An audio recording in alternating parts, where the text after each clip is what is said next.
Hello everyone, and welcome back to Sleep Swoosh. I know many of you use these videos to fall asleep, so before you drift off, I'd love it if you could leave a comment letting me know where you're listening from around the world. Also, don't forget to like and subscribe if you're enjoying this video. The air in the grand pavilion of the Chrysanthemum Gardens was thick with the scent of damp earth, exotic blossoms, and barely concealed ambition. Dust motes danced in the shafts of sunlight slicing through the arched windows, illuminating the hushed reverence of the attendees. This was the opening ceremony of the Aurelian Bloom, the world's most prestigious competition for living artistry. Only a select few were invited, and even fewer dared to accept. Alara Vance, dressed in her practical, paint-splattered overalls, a quiet rebellion against the formal attire of the other contestants, felt a familiar tremor of nerves and exhilaration. Her hands, usually stained with soil and sap, were clenched tight at her sides. She specialized in wild, untamed installations, landscapes that whispered of ancient forests and forgotten magic. Her work was renowned for its almost sentient quality, plants seemingly moving and breathing with a life of their own under her touch. She had poured her entire life into this moment, into the craft that connected her, heart and soul, to the living world. Her gaze swept across the cavernous space, taking in the other contestants. Each was a titan in their field, the precise, architectural elegance of Isadora Thorne, whose topiary sculptures defied gravity. The vibrant, almost aggressive color palettes of the avant-garde artist, Kai Ming, and then, across the room, leaning casually against a stone pillar, was him, Larkin Thorne. The name itself was a sigh and a curse on the lips of botanical artists worldwide. He was the reigning prodigy, the scion of the Thorne dynasty of landscape architects, whose meticulously engineered, flawlessly symmetrical, and utterly breathtaking installations graced royal palaces and corporate headquarters across the globe. His work was perfection personified, every leaf in its place, every bloom precisely calibrated, every line geometrically impeccable. He was the antithesis of Alara's wild, chaotic beauty. He was the bramble to her bloom. And he was devastatingly handsome. His dark hair, perpetually artfully disheveled, framed sharp cheekbones and a jawline that could cut glass. His eyes, the color of aged whiskey, held an intelligent, almost sardonic gleam. He was dressed in bespoke tailoring that seemed to mock Alara's pragmatic work attire, yet it somehow only enhanced his effortless charisma. He was everything she wasn't, polished, refined, overtly charming, and the subject of endless, whispered admiration. He was also her fiercest, most infuriating rival. Their paths had crossed before, in smaller, less significant competitions. Each encounter had been a clash of ideologies, a polite but pointed war of words on the merits of wildness versus precision. Alara found his perfection stifling, his control almost cruel to the natural world. He, she suspected, found her work messy, unpredictable, and lacking in true artistic discipline. They were two poles of the same passion, utterly opposed. The head arboreal judge, the venerable Professor Alastair Finch, cleared his throat, his voice echoing through the pavilion. Welcome, esteemed artists, to the Aurelian Bloom. For 3 weeks, this hallowed ground will be your canvas. Your challenge, as always, is to create a living masterpiece that embodies the spirit of growth, transformation, and enduring beauty. The grand prize, as you know, is the perpetual guardianship of these very Chrysanthemum Gardens, a position of unparalleled prestige and responsibility. A ripple of excitement went through the room. The Chrysanthemum Gardens were legendary, rumored to possess ancient, almost magical properties, a place where plants thrived under truly exceptional care. To be their guardian was the ultimate dream for any botanical artist. This year, however, Professor Finch continued, a mischievous twinkle in his eye. We have introduced a unique twist. The competition will no longer be individual. A collective gasp swept through the pavilion. Alara felt a jolt of alarm. Non-individual? What did that mean? Instead, Finch announced with relish, you will be working in pairs, each pair chosen to complement, or perhaps challenge, the other. For true artistry, we believe, is often forged in collaboration, even where differences abound. He paused, letting the shock settle. The pairings have been meticulously chosen by the Aurelian Council, and they are as follows. Alara's heart hammered against her ribs. Collaboration? With whom? Her mind raced through the possibilities, silently pleading for anyone but. And finally, Professor Finch's voice boomed. The last pair, a true test of creative synergy. Alara Vance and Larkin Thorne. The words hit Alara like a physical blow. The entire pavilion seemed to hold its breath, then erupted in a flurry of hushed whispers. Alara felt a sick lurch in her stomach. Larkin Thorne, her nemesis, her antithesis. This wasn't synergy. This was a deliberate act of botanical warfare. Across the room, Larkin's whiskey-colored eyes, which had been impassive moments before, widened almost imperceptibly. He pushed off the pillar, his gaze locking with Alara's. There was a flicker of something she couldn't quite decipher. Surprise, yes, but also a hint of amusement? No, that couldn't be right. Alara forced herself to remain outwardly composed, though inside, a storm raged. Work with Larkin Thorne, the man who insisted on absolute control, who treated a leaf out of place as a personal affront to the universe. The man who probably saw her artistic philosophy as nothing more than glorified gardening? This was a cruel joke. The professor, oblivious to the silent fury building between the two artists, continued. Each pair will be assigned a specific, underdeveloped section of the chrysanthemum gardens. You will have 3 weeks to transform it into your living masterpiece. Your first task, however, begins now. You are to meet your partner, discuss your initial visions, and prepare a joint proposal for tomorrow morning. Good luck, artists. The pavilion dissolved into a cacophony of excited chatter. Partners greeted each other, some with genuine warmth, others with hesitant smiles. Alara remained rooted to her spot, her gaze fixed on Larkin, who was now slowly, purposefully making his way towards her. He moved with an unhurried grace, his presence commanding attention even among the most renowned artists. As he approached, Alara could feel the warmth radiating off him, the subtle scent of expensive cologne mingling with the earthy fragrance of the gardens. He stopped a respectful distance from her, his hands clasped loosely behind his back. His eyes, those intelligent, unsettling whiskey eyes, swept over her, taking in her paint-splattered clothes, her wild, unbound hair, her defiant posture. A faint, almost imperceptible smile played on his lips. Lady Vance, he said, his voice a smooth, deep baritone that was far more pleasant than she wanted to admit. A pleasure as always, or perhaps, in this instance, a delightful challenge. Alara narrowed her eyes. Thorne, she retorted, her voice sharper than intended. Challenge is precisely the word. I wasn't aware the Aurelian Council indulged in theatrical cruelty. Larkin's smile widened, revealing a flash of white teeth. On the contrary, I believe they are attempting to cultivate a rare and magnificent hybrid. Imagine it, Vance. Your untamed spirit, my disciplined hand. The possibilities are vast. He gestured around the grand pavilion, as if encompassing all the potential in the world.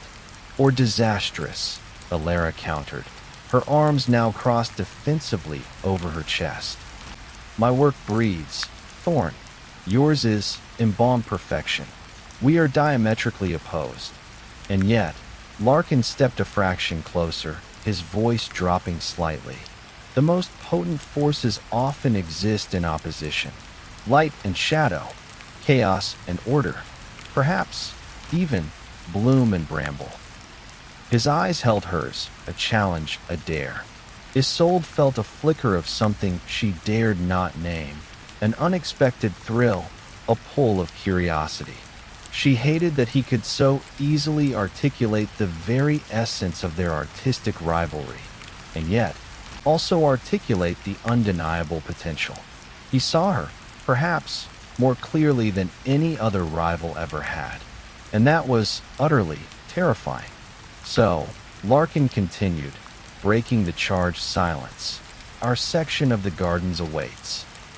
Shall we begin the arduous task of finding common ground, Lady Vance?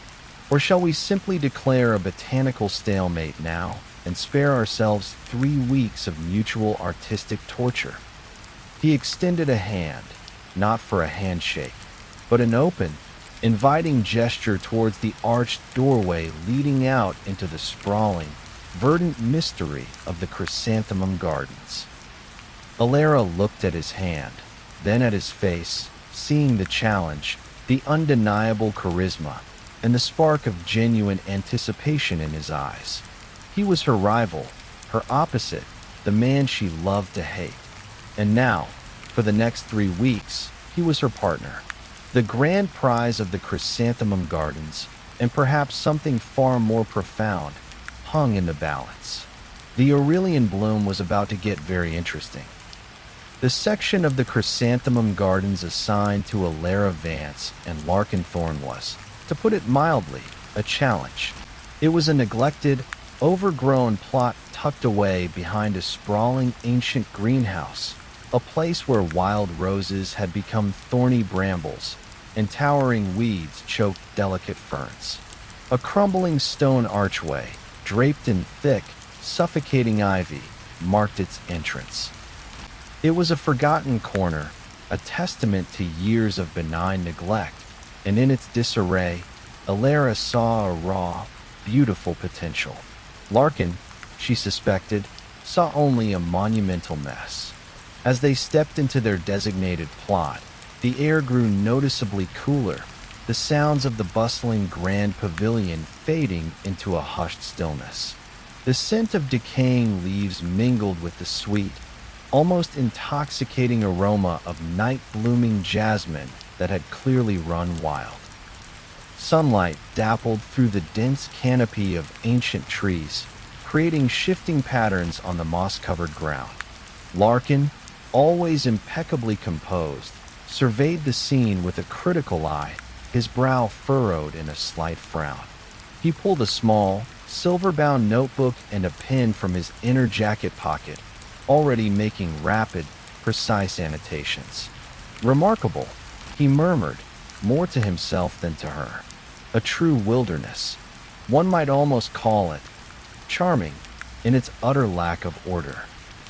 The sarcasm in his tone was thinly veiled. Alara bristled. It has potential, Thorn, untamed beauty, a canvas waiting to reveal its inherent magic, not be subjugated by a ruler and compass. She knelt, her fingers brushing the velvety moss on a fallen log, already imagining the delicate fungi that could emerge, the hidden world beneath. Larkin merely arched an eyebrow, a dismissive gesture that grated on her nerves. Magic, Lady Vance, is often merely a euphemism for a lack of structural integrity. I prefer to build beauty, not merely discover it beneath layers of disorganization. He walked further into the plot, his expensive leather shoes crunching softly on the fallen leaves, every step precise, as if he were avoiding contaminating himself with the wildness. And I prefer to coax life. Thorn, not impose rigid geometry upon it. Alara retorted, standing up. My installations breathe. They evolve. Yours are static, however impressive. He stopped, turning to face her, a glint in his whiskey-colored eyes. Static? My garden of whispers at the king's summer palace moves with the breeze, Lady Vance. Its precise lines guide the eye. Its calculated floral arrangements release their perfumes in sequence, creating an olfactory symphony. There is immense life in precision, a controlled energy that a haphazard collection of weeds could never achieve. In your control, Elara challenged, stepping closer, borders on the tyrannical. Plants are not meant to be prisoners in perfect squares. They are meant to reach, to twist, to tangle, to surprise. She gestured emphatically at a gnarled, ancient rose bush that had swallowed an entire section of crumbling wall. Look at this, 100 years of untamed growth, a story in every thorn, every bloom. Larkin studied the rose, then turned back to her, a curious expression on his face. Indeed, a story of unchecked proliferation, perhaps, of valuable resources being diverted to a single, domineering species. A well-pruned rose, Lady Vance, produces more vibrant blooms and for a longer season, but it loses its wild heart. It gains purpose and beauty controlled. The argument, familiar yet somehow more intense in the hushed intimacy of their forgotten garden, hung in the air.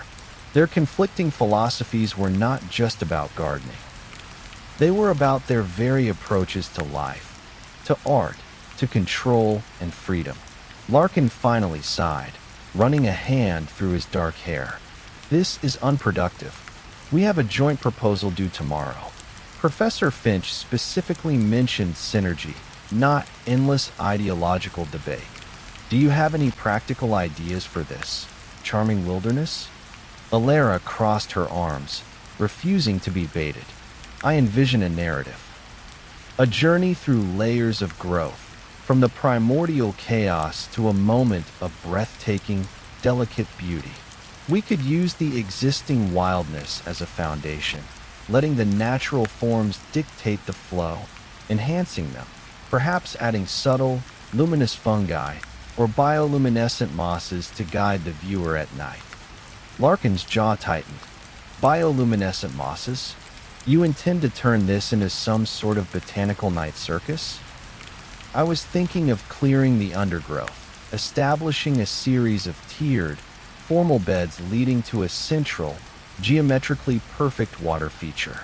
Perhaps a series of precise topiaries, reflecting the symmetry of the ancient greenhouse. A sense of ordered tranquility. Elara stared at him, aghast. You want to clear all this? The living history of this place? And put a topiary? Thorn, this isn't a royal courtyard. It's a hidden sanctuary. It's a forgotten corner, Lady Vance, that needs discipline and vision, he countered, his voice firm. My vision. And if we are to win, it needs to be our vision, a coherent one. Yours, while spirited, lacks a certain structural cohesion. And yours lacks soul, Elara retorted, her voice rising. She felt a surge of frustrated anger. How could they possibly work together? Larkin paused, his gaze softening just a fraction, a hint of something unreadable in his eyes. Perhaps, he said, his voice calmer now, we seek the same thing, merely by different paths. Enduring beauty, transformation. We are to embody the spirit of growth. Even a bramble, given the right direction, can produce the most exquisite bloom. He picked up a thorny sprig of the wild rose, examining a tight, unopened bud. And even the wildest bloom requires a certain control to truly flourish. He looked up, his gaze meeting hers, holding it.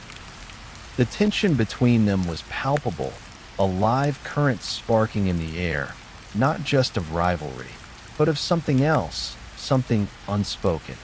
For now, Larkin continued, breaking the spell, we need to present a unified front.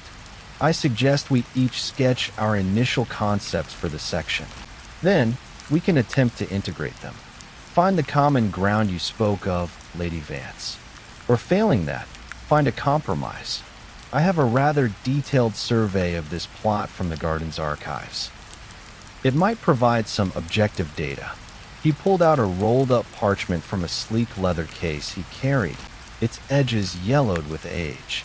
Alara, despite her irritation, felt a flicker of interest. He was always prepared. Annoyingly so. Very well, she conceded, a reluctant sigh escaping her lips. But no topiaries, Thorn. I refuse to be party to crimes against shrubbery. Larkin's mouth twitched, a fleeting hint of a genuine smile. And I refuse to preside over a botanical free-for-all, Lady Vance. Now, if you'll excuse me, I shall begin mapping the precise coordinates of every existing botanical specimen. One must know one's battleground.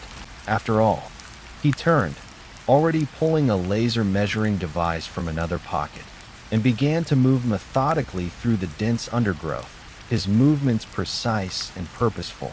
Alara watched him, a mix of exasperation and a grudging admiration swirling within her. He was infuriating, arrogant, and utterly her opposite. But he was also brilliant, undeniably talented, and strangely compelling. She sighed, then looked down at her own hands, already itching to touch the earth, to understand its whispered secrets. They had 3 weeks. 3 weeks to either create a masterpiece or destroy each other. The Aurelian bloom had just become far more complicated and infinitely more intriguing than Alara had ever anticipated. The stage was set, the rivals paired, and the silent, blooming tension between the bloom and the bramble had only just begun to unfurl. The Bloom and the Bramble Part 1. Segment 3, the first day of forced collaboration between Alara Vance and Larkin Thorn dawned with a crisp, autumnal chill that seemed to mock the vibrant promise of their task. Their assigned garden section, the Wild Haven, as Alara privately christened it, a name Larkin would undoubtedly find appalling, stood as a silent testament to their opposing philosophies. Larkin arrived promptly at dawn, dressed in immaculate, durable work clothes that still managed to look impossibly stylish. He carried a sleek, modern toolkit, gleaming with polished steel and precision instruments. He looked less like a gardener and more like a surgeon about to perform a delicate operation.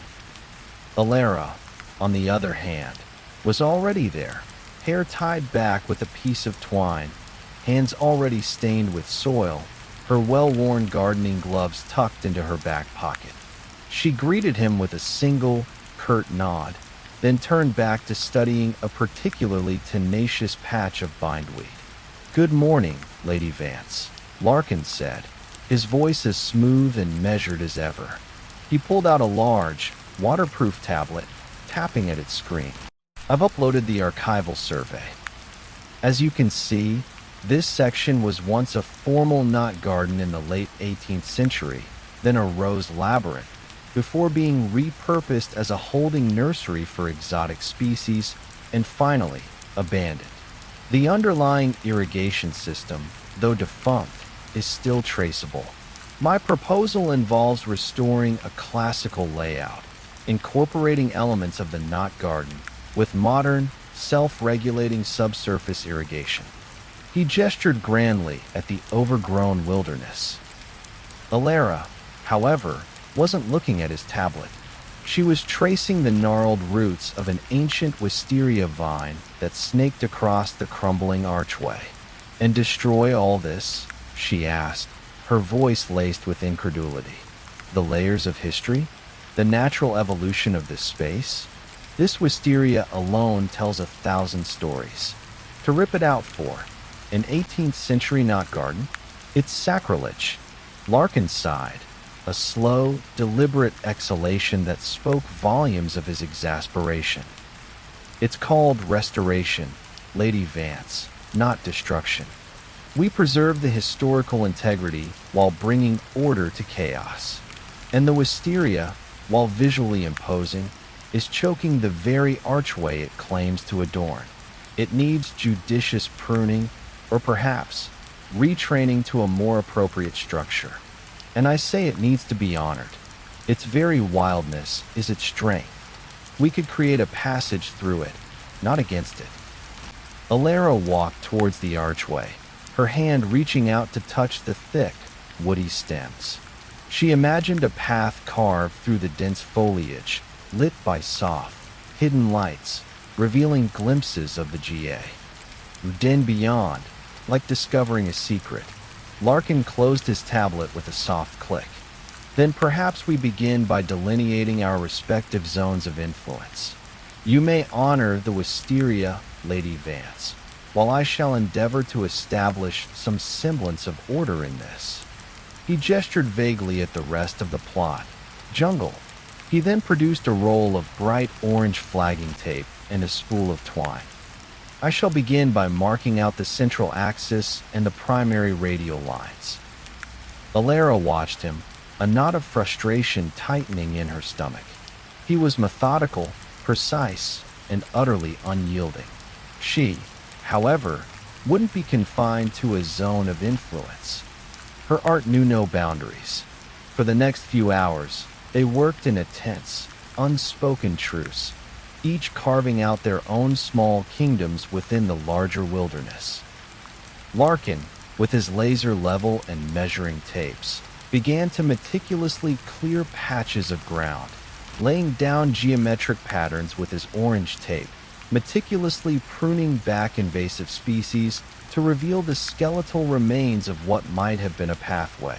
He moved with a quiet efficiency, every movement economical and purposeful. Alara, armed with her well-worn trowel and pruning shears, moved with a fluid, almost intuitive grace. She focused on the areas Larkin seemed to disregard. The damp, shaded nooks where mosses thrive, the tangled thickets of native ferns, the ancient, gnarled roots that snaked above ground. She cleared only what was necessary, gently guiding tendrils, untangling stubborn vines, freeing trapped saplings.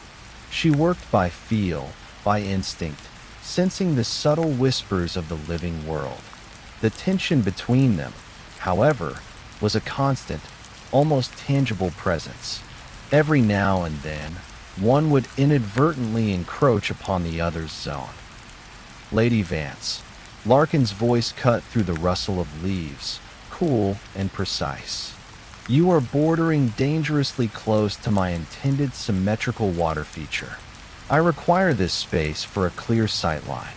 Alara looked up from untangling a particularly stubborn bindweed, brushing a stray strand of hair from her eyes.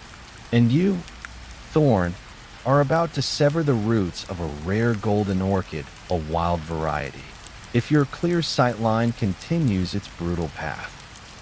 She pointed with her chin at a delicate cluster of green shoots barely visible beneath a pile of dead leaves. My oversight. Alara felt a tiny spark of triumph. He wasn't entirely blind to nature's unruliness, it seemed. Perhaps, she said, a small, knowing smile touching her lips.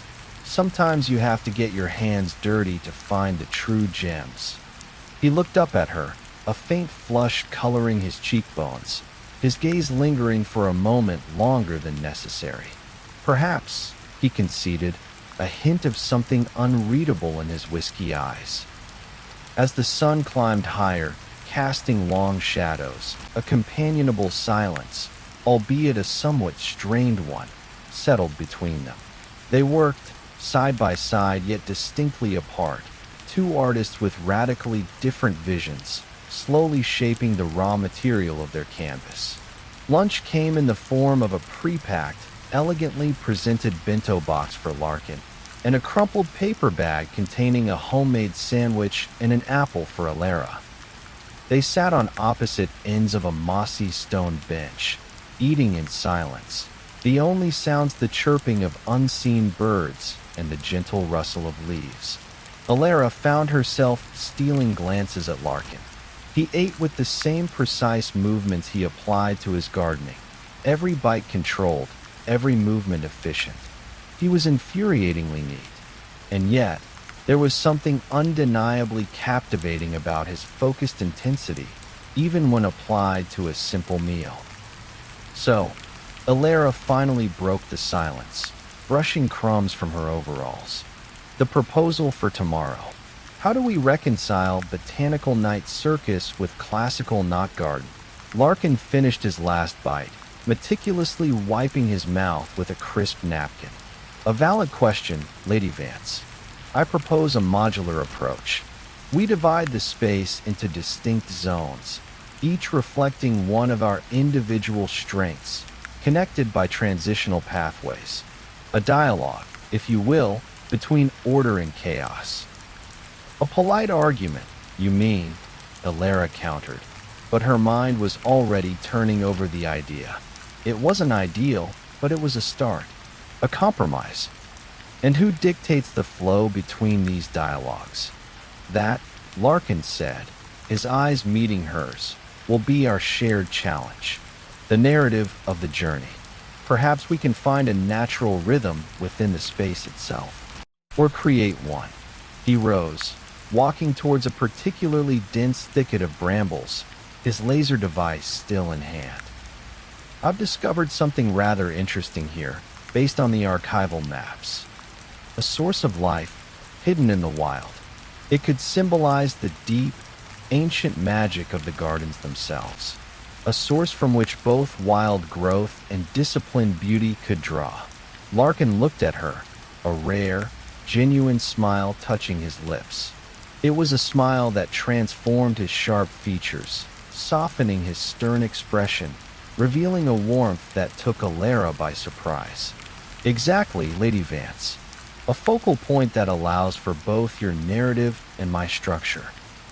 A place where our two philosophies might, perhaps, converge. He paused, his gaze lingering on her face, the smile still present. Perhaps we are not as diametrically opposed as we initially assumed. Alara felt a blush creep up her neck. His smile, unexpected and disarmingly sincere, made her heart flutter. The well, a symbol of hidden depths and shared life, suddenly seemed to reflect more than just water. It reflected a burgeoning, unexpected understanding between them. The bramble, it seemed, was capable of a surprising bloom after all, and the garden, their shared canvas, felt suddenly vast with possibility. The Bloom and the Bramble Part 1, segment 4. The concept of a calculated compromise, as Larkin Thorne so meticulously phrased it, proved to be far more challenging in practice than in theory. The process of drafting their joint proposal for the Aurelian Council became a tense, sometimes exasperating, dance of wills, conducted amidst the encroaching shadows of their overgrown garden section. They sat on the same mossy stone bench where they'd eaten lunch, their respective sketchbooks and tablets spread between them like a battle map.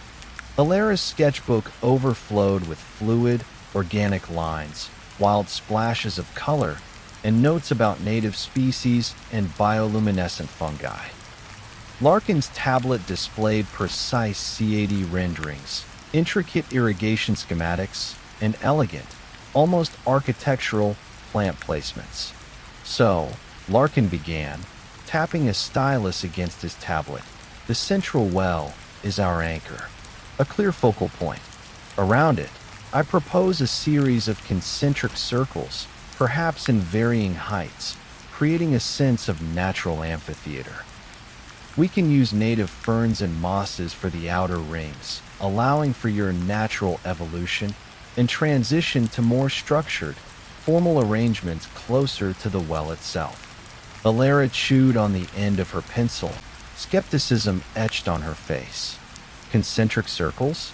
Thorne, are you trying to turn this into a giant target practice? And formal arrangements will feel utterly out of place with the ancient, wild spirit of the well. It should feel like a discovery, not a display. A discovery can still be elegantly presented, Lady Vance, he countered, a familiar edge creeping into his voice.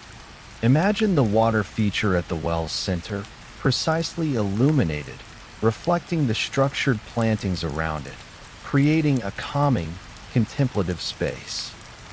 And imagine, Elara shot back, the water, instead, flowing out from the well, carving its own winding path through the natural contours of the land, nurturing a tapestry of wild, aquatic plants, leading to a hidden grotto where delicate, light-sensitive flowers unfurl only at twilight. A journey, Thorn, not a stagnant pond. Larkin paused, his fingers hovering over his tablet. The idea of water flowing naturally, carving its own path, was anathema to his rigid control, yet the image Elara painted of a hidden grotto in twilight blooms held a surprising allure. A grotto, he murmured, his gaze distant. Intriguing, but uncontrolled water flow can lead to erosion, to mess. And controlled flow leads to stagnation, Elara retorted, a triumphant glint in her eyes. There are ways to guide water without imprisoning it. Subtly, organically. Think of a vein, Thorn, not a pipe. They argued for hours, the back and forth a rhythmic clash of ideas. Yet, in the midst of their passionate disagreements, something subtle shifted. Each found themselves forced to truly listen to the other, to understand the core of their opponent's vision. Larkin, for all his precision, had a genuine appreciation for beauty, and Elara, for all her wildness, understood the delicate balance required for a garden to thrive. As the sun dipped below the tree line, painting the sky in fiery hues of orange and purple, a fragile compromise began to take shape. They would integrate the central well, not as a static feature, but as a dynamic source. Water would indeed flow from it, guided not by rigid pipes, but by subtly sculpted channels hidden beneath artfully arranged stones and mosses, creating the illusion of natural streams. These streams would lead to two distinct sections. One, closer to the ancient greenhouse, would house Larkin's more formal, yet still organic, plantings, a disciplined homage to classical design.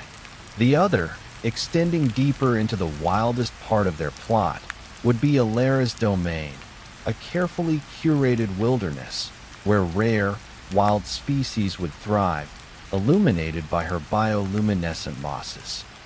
Larkin leaned closer, his arm brushing hers, sending a jolt through Elara. He pointed at her sketch. Here, this ancient, gnarled oak. It stands between our sections. We can use it. Its roots, exposed and winding, can form a natural bridge, and its canopy can create a dappled light, a natural filter between the two worlds. His voice was soft, close, sending a shiver down her spine. The proximity, the shared creative energy, was intoxicating. And, Elara added, her voice a little breathy, her eyes meeting his, we can twine luminous climbing vines around its trunk, making it a beacon at night, a guiding light from one world to the other. Larkin's whiskey eyes, lit by the dying light of the sunset, held hers. A genuine, unbidden warmth radiated from him. A beacon, he murmured, a hint of something more than professional admiration in his gaze. I like that, Lady Vance. A guiding light. They spent another hour, lost in the creative flow, their arguments replaced by a shared excitement. They talked not just about plants, but about light, about sound, about the feeling they wanted to evoke. Larkin revealed a surprising knowledge of obscure plant species and their unique properties, his passion shining through his usual reserve. Elara found herself impressed by his deep understanding of horticultural science, far beyond mere aesthetics. As twilight deepened, a chill seeped into the air. Larkin finally closed his tablet. I believe we have a coherent, if ambitious, proposal. We have managed to infuse order with freedom and structure with spirit. Perhaps the council will appreciate our unorthodox synergy. He stood, stretching, his movements fluid and powerful. Alara also rose, gathering her things. Perhaps they will simply be confused. She tried to sound skeptical, but a thrill of excitement coursed through her. They had actually done it. They had found common ground. Larkin turned to her, his shadow long in the dim light. "I must admit," he said, his voice dropping slightly, "I did not anticipate this level of creative engagement or challenge. You push boundaries, Lady Vance, and you insist on building them," Alara retorted, a small smile playing on her lips. "Perhaps we are both equally stubborn." He smiled, a genuine, easy smile that was far too charming. "Perhaps we should head back. The pavilion will be closing soon." He led the way, his steps still precise, but now with a subtle awareness of her presence beside him. As they walked back through the fading light of the gardens, a comfortable silence settled between them. The initial awkwardness had lessened, replaced by a nascent respect and something more. The air, still fragrant with blossoms and damp earth, felt charged with an unspoken understanding. Alara found herself wondering about Larkin Thorne, the man behind the perfect facade, the artist who could find beauty in both rigid geometry and wild abandon. And she wondered, with a hesitant flutter in her chest, what other unexpected blooms might unfurl between the bloom and the bramble in the weeks to come. The competition had begun, yes, but so had something else entirely. The fragile compromise they had forged in the fading light of their first day was immediately put to the test. The Wild Haven section, as it was, unbeknownst to Larkin, still privately named by Alara, proved to be even more challenging than anticipated. The ancient irrigation system, which Larkin had hoped to restore, was utterly beyond repair in most places, requiring them to devise a complex, entirely new, yet subtly integrated water management solution. And a sudden, unseasonal cold snap threatened the delicate, light-sensitive flowers Alara planned for her grotto.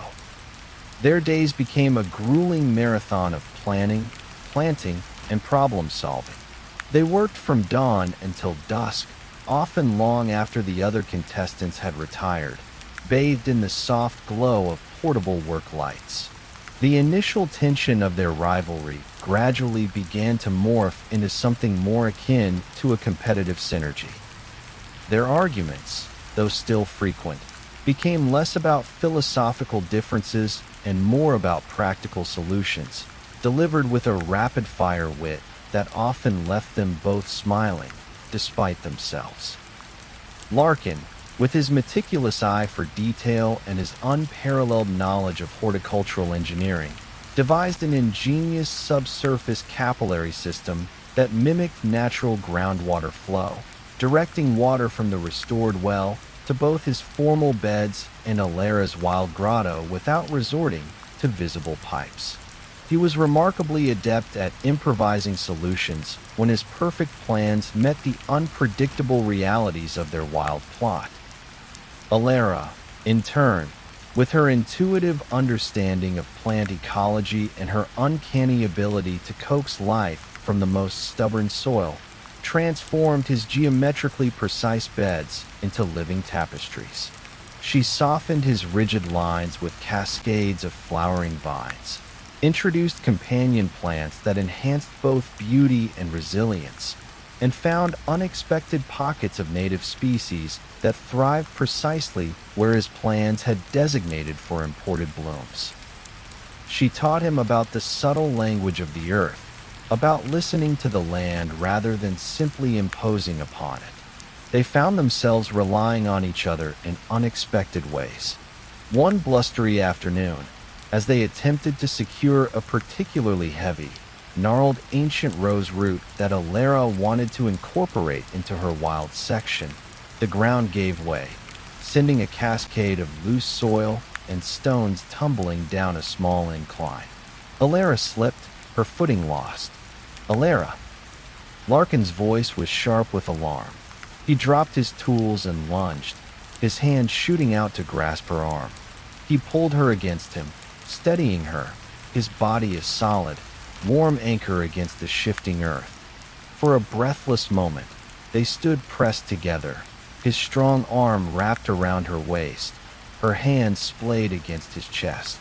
She could feel the hard lines of his muscles beneath his work shirt, hear the rapid beat of his heart echoing her own. The scent of damp earth and his own clean, subtle cologne filled her senses. "Are you all right?" he asked, his voice rough with concern, his eyes, dark and intense, searching hers. Alara nodded, her throat tight. "Yes, thank you." The touch lingered, a powerful current passing between them, an undeniable awareness of each other as more than just rivals or partners. The air crackled with unspoken tension. He slowly released her, his hand sliding from her waist, but his fingers brushed hers, a light, lingering touch that sent a shiver down her spine. "Careful, Vance," he murmured, his gaze still holding hers. "This ground is deceptively treacherous." She managed a shaky smile. "So is this competition, Thorn." He didn't return the smile, his expression unreadable, but his eyes never left hers, acknowledging the deeper meaning behind her words. The near fall had broken through a layer of their professional reserve, revealing the raw, human vulnerability beneath. As the second week drew to a close, a formidable challenge arose, a sudden, drastic drop in temperature, threatening a late-season frost. For Larkin's carefully cultivated, delicate blooms, and even more so for Alara's rare, light-sensitive grotto flowers, it spelled disaster. "The forecast is grim," Larkin said, striding into their section at dawn, a grin set to his jaw. "Temperatures could drop below freezing tonight.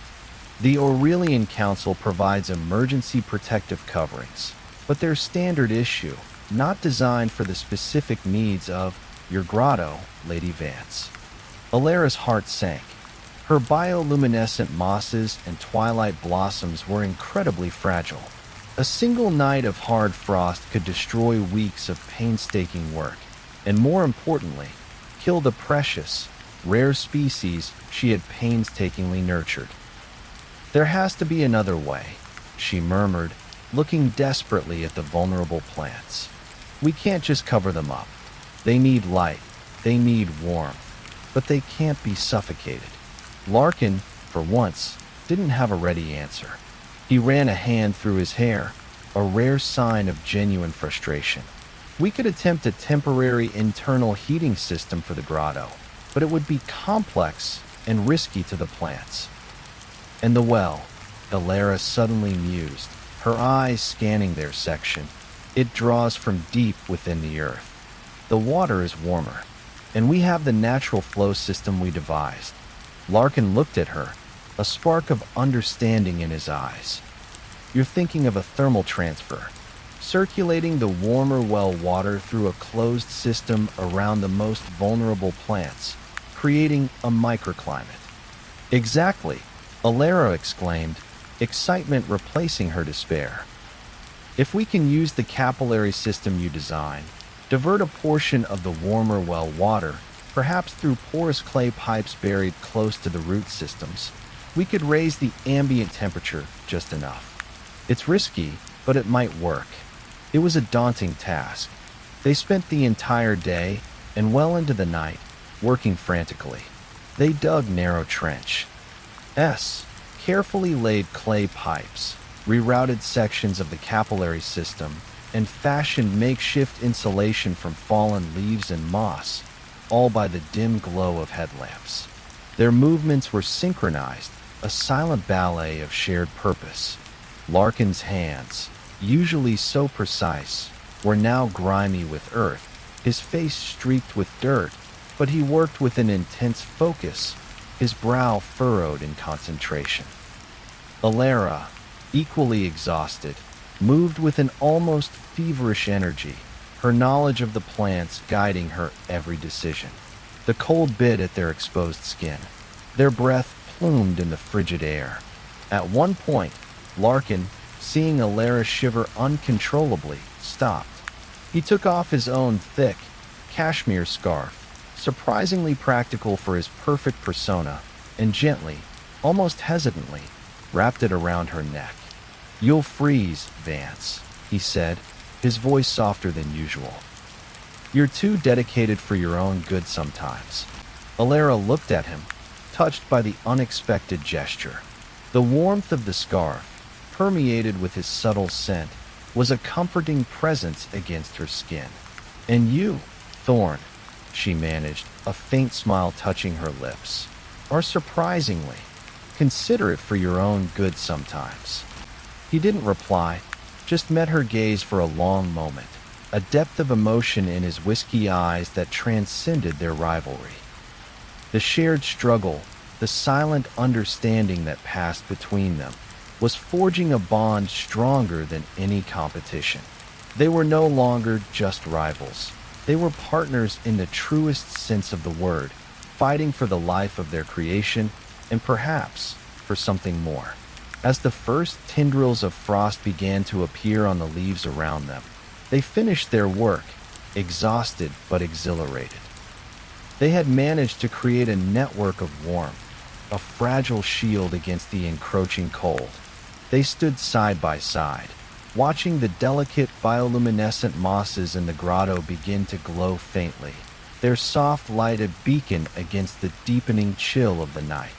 "We did it," Alara whispered, the words filled with relief and exhaustion. "We did," Larkin confirmed, his voice rough. He turned to her, and in the faint, ethereal glow of the grotto, his face seemed softened, vulnerable. He reached out, his hand hovering, then gently brushed a smudge of dirt from her cheek. His touch was feather-light, yet it sent a tremor through her. Their eyes met, and in that shared moment of quiet triumph and raw intimacy, the last vestiges of their rivalry seemed to melt away. The unspoken attraction, simmering beneath the surface for weeks, was now undeniable, a living, breathing thing, as delicate and potent as the rare blooms they had just saved from the frost. The competition for the Aurelian bloom was no longer just about plants. It was about the unexpected, blossoming connection between the bloom and the bramble, a connection as organic and as beautiful as the living art they now created together. The silence that fell upon the chrysanthemum gardens after their frantic work to save the vulnerable plants from the frost was not one of exhaustion, but of something profound and unspoken. The soft, otherworldly glow of Alara's bioluminescent mosses in the grotto cast a magical aura, illuminating Larkin's face as he gently brushed the dirt from her cheek. His touch, feather-light, sent a powerful current through her, igniting a warmth far deeper than the temporary heat they had managed to coax from the well's waters. Their eyes met, holding. In the amber depths of Larkin's gaze, Alara saw not the meticulous rival, nor the aristocratic scion, but a raw vulnerability, a shared weariness, and an undeniable attraction that mirrored her own. The air crackled between them, thick with unacknowledged emotions. He leaned in, slowly, his breath warm against her face, his gaze dropping to her lips. Alara's heart pounded, a frantic drum against her ribs. She closed her eyes, anticipating, wanting. Just as their lips were about to meet, a faint, almost imperceptible rustle came from the dense undergrowth nearby. Larkin froze, his eyes snapping open, his head tilting instinctively. The moment shattered, leaving behind a breathless, aching silence. He slowly straightened, his hand dropping from her face, his features instantly resuming a more guarded expression. "Someone's here," he whispered, his voice low, his eyes scanning the shadows. Too quiet for a gardener, too purposeful. Alara's own senses, heightened by the near intimacy and the lingering adrenaline, sharpened. She heard it now too, the soft snap of a twig, the faint rustle of leaves. Not an animal. Too heavy. They waited, motionless, their bodies tense. A few agonizing seconds later, a figure emerged from the shadows at the edge of their section, illuminated by the distant glow of the pavilion lights. It was Isadora Thorne, Larkin's cousin, her elegant form outlined against the moonlight. She paused, surveying their illuminated, working-class mess of a section, a faint, almost imperceptible sneer on her perfectly composed face. Well, Isadora's voice was as sharp and refined as her topiary shears. Working late, are we? One might almost believe you were both trying to compensate for deficiencies. Her gaze swept over their dirt-streaked clothes, the makeshift insulation around the grotto, then lingered pointedly on Alara, before flicking to Larkin, a calculating glint in her eyes. Desperate times, I suppose, call for desperate measures. Larkin stepped forward, subtly positioning himself slightly in front of Alara, a protective gesture that didn't go unnoticed. Isadora, he said, his voice cool, precise, masking any hint of their earlier intimacy. A late-night stroll? The gardens are rather chilly this evening for a purely recreational walk, even for you. Isadora merely smiled, a predatory, humorless baring of teeth. One must inspect the competition, dear cousin, especially when said competition insists on creating such rustic displays, and ensuring that no one is engaging in any unconventional methods, shall we say, to gain an unfair advantage. Her gaze flickered to the glowing grotto. Bioluminescence. How natural. Alara's fists clenched. All materials used are within the Aurelian bloom regulations, Isadora. My art is of the earth. Yours is of the shears. Isadora laughed, a brittle, disdainful sound. Indeed, one creates life, the other merely trims it into submission. A shame. Perhaps if you trimmed a little more, Lady Vance, your work wouldn't look quite so wild. Her gaze returned to Larkin, a possessive glint in her eyes. As for you, Larkin, I trust you are maintaining your usual impeccable standards. The Thorn name, after all, depends on it. She sent one last, contemptuous look at their section, then turned and melted back into the shadows, leaving behind a lingering scent of expensive perfume and thinly veiled contempt. A heavy silence descended after she was gone. The spell of intimacy was irrevocably broken, replaced by the stark reality of the competition and the ever-present scrutiny. Alara felt a wave of frustration and disappointment. The moment, so potent and fragile, had been stolen. Larkin sighed, running a hand through his hair. Isadora, he muttered, more to himself than to her. Ever the watchful serpent. She wants this grand prize even more than I do. He looked at Alara, a grin set to his jaw. She won't hesitate to report any perceived deviation, no matter how small. And you think our thermal transfer system is a deviation? Alara asked, her voice tight. It's unorthodox, he admitted. And it requires specific knowledge of the old well's thermal properties, which aren't widely known. It could be seen as an unfair advantage, though I argue it's merely intelligent problem-solving within the spirit of ingenuity. Still, we have to be impeccable from here on out. No more rustic displays, as she so charmingly put it. He looked at her, and the tension of their near kiss, of their raw emotions, was palpable, aching in the air between them. He didn't mention it, but his eyes held a silent apology for the interruption and a continued wanting. Right, Alara said, her voice a little breathless. Impeccable. So, no more bioluminescent mosses then? No more wild wonders? No, Larkin said, his voice firm. We incorporate them. But we do it with such flawless execution, such undeniable artistic merit, that even Isadora cannot find fault.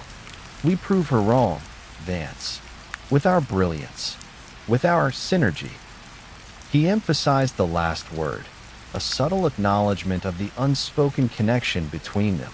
The next few days were a blur of intense, focused work. The threat of Isadora's scrutiny, coupled with the rapidly approaching deadline, pushed them to new heights of collaboration. Their roles, once so distinct, began to blur.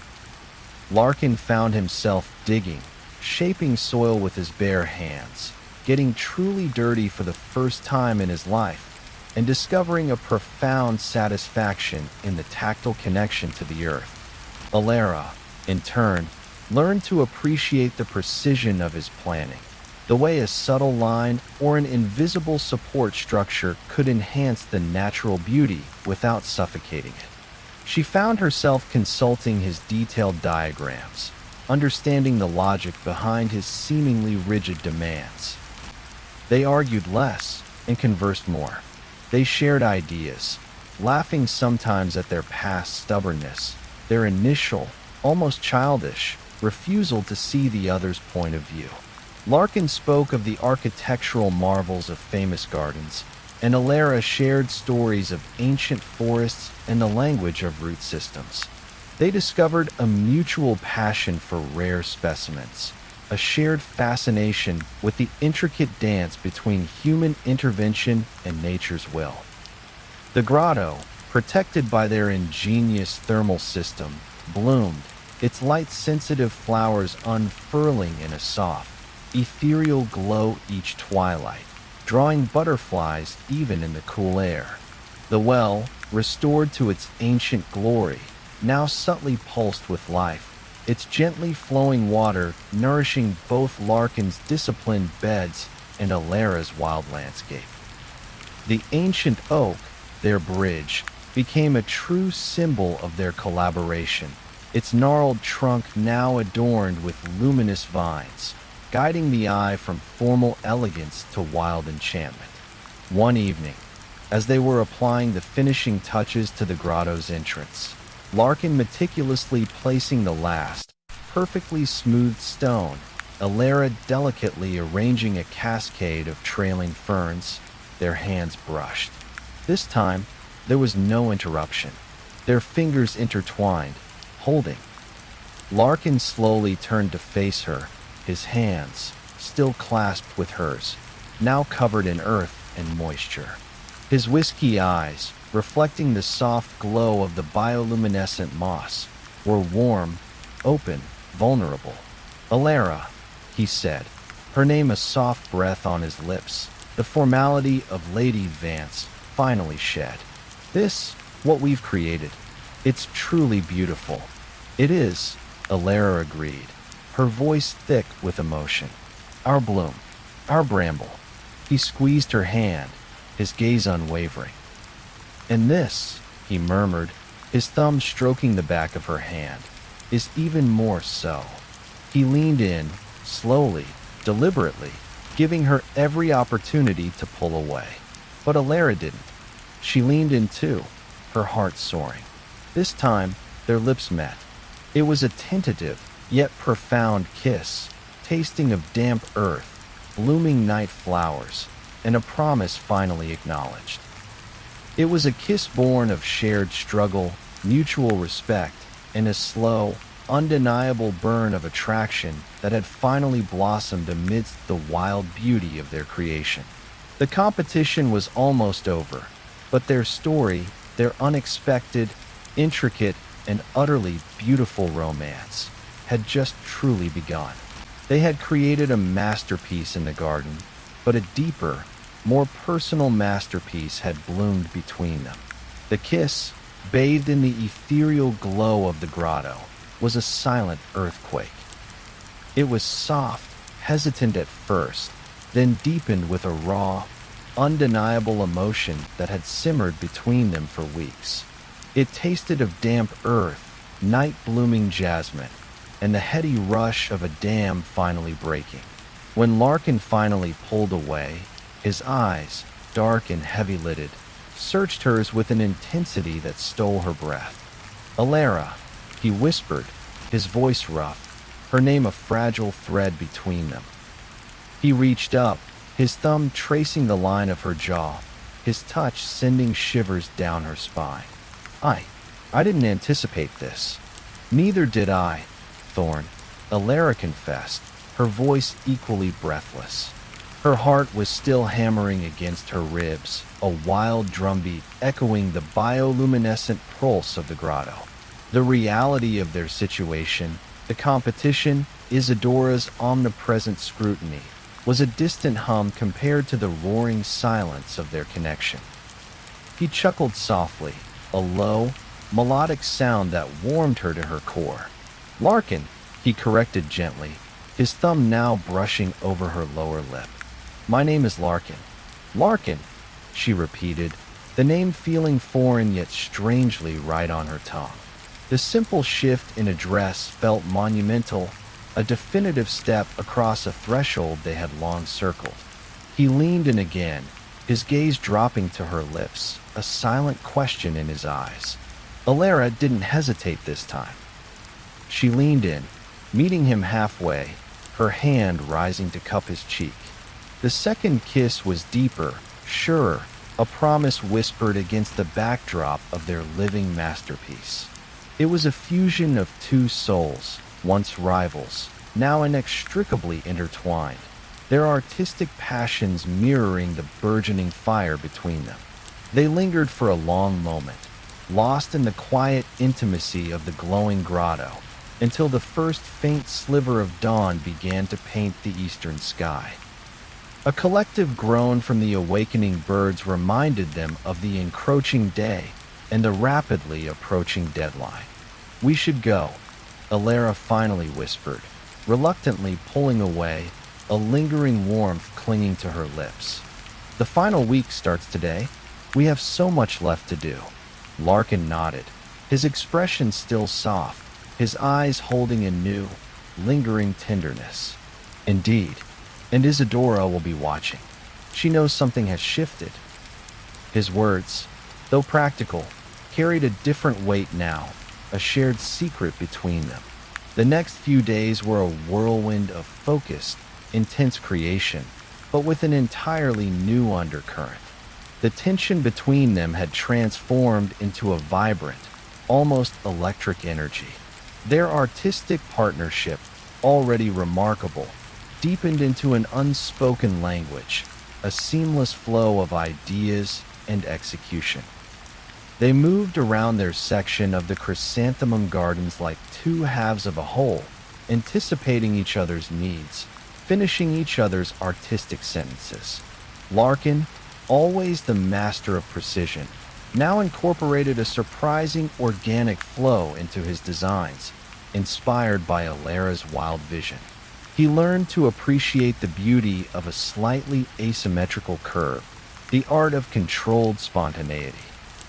He discovered a joy in working with his bare hands, in feeling the cool earth, a tactile connection he had previously avoided.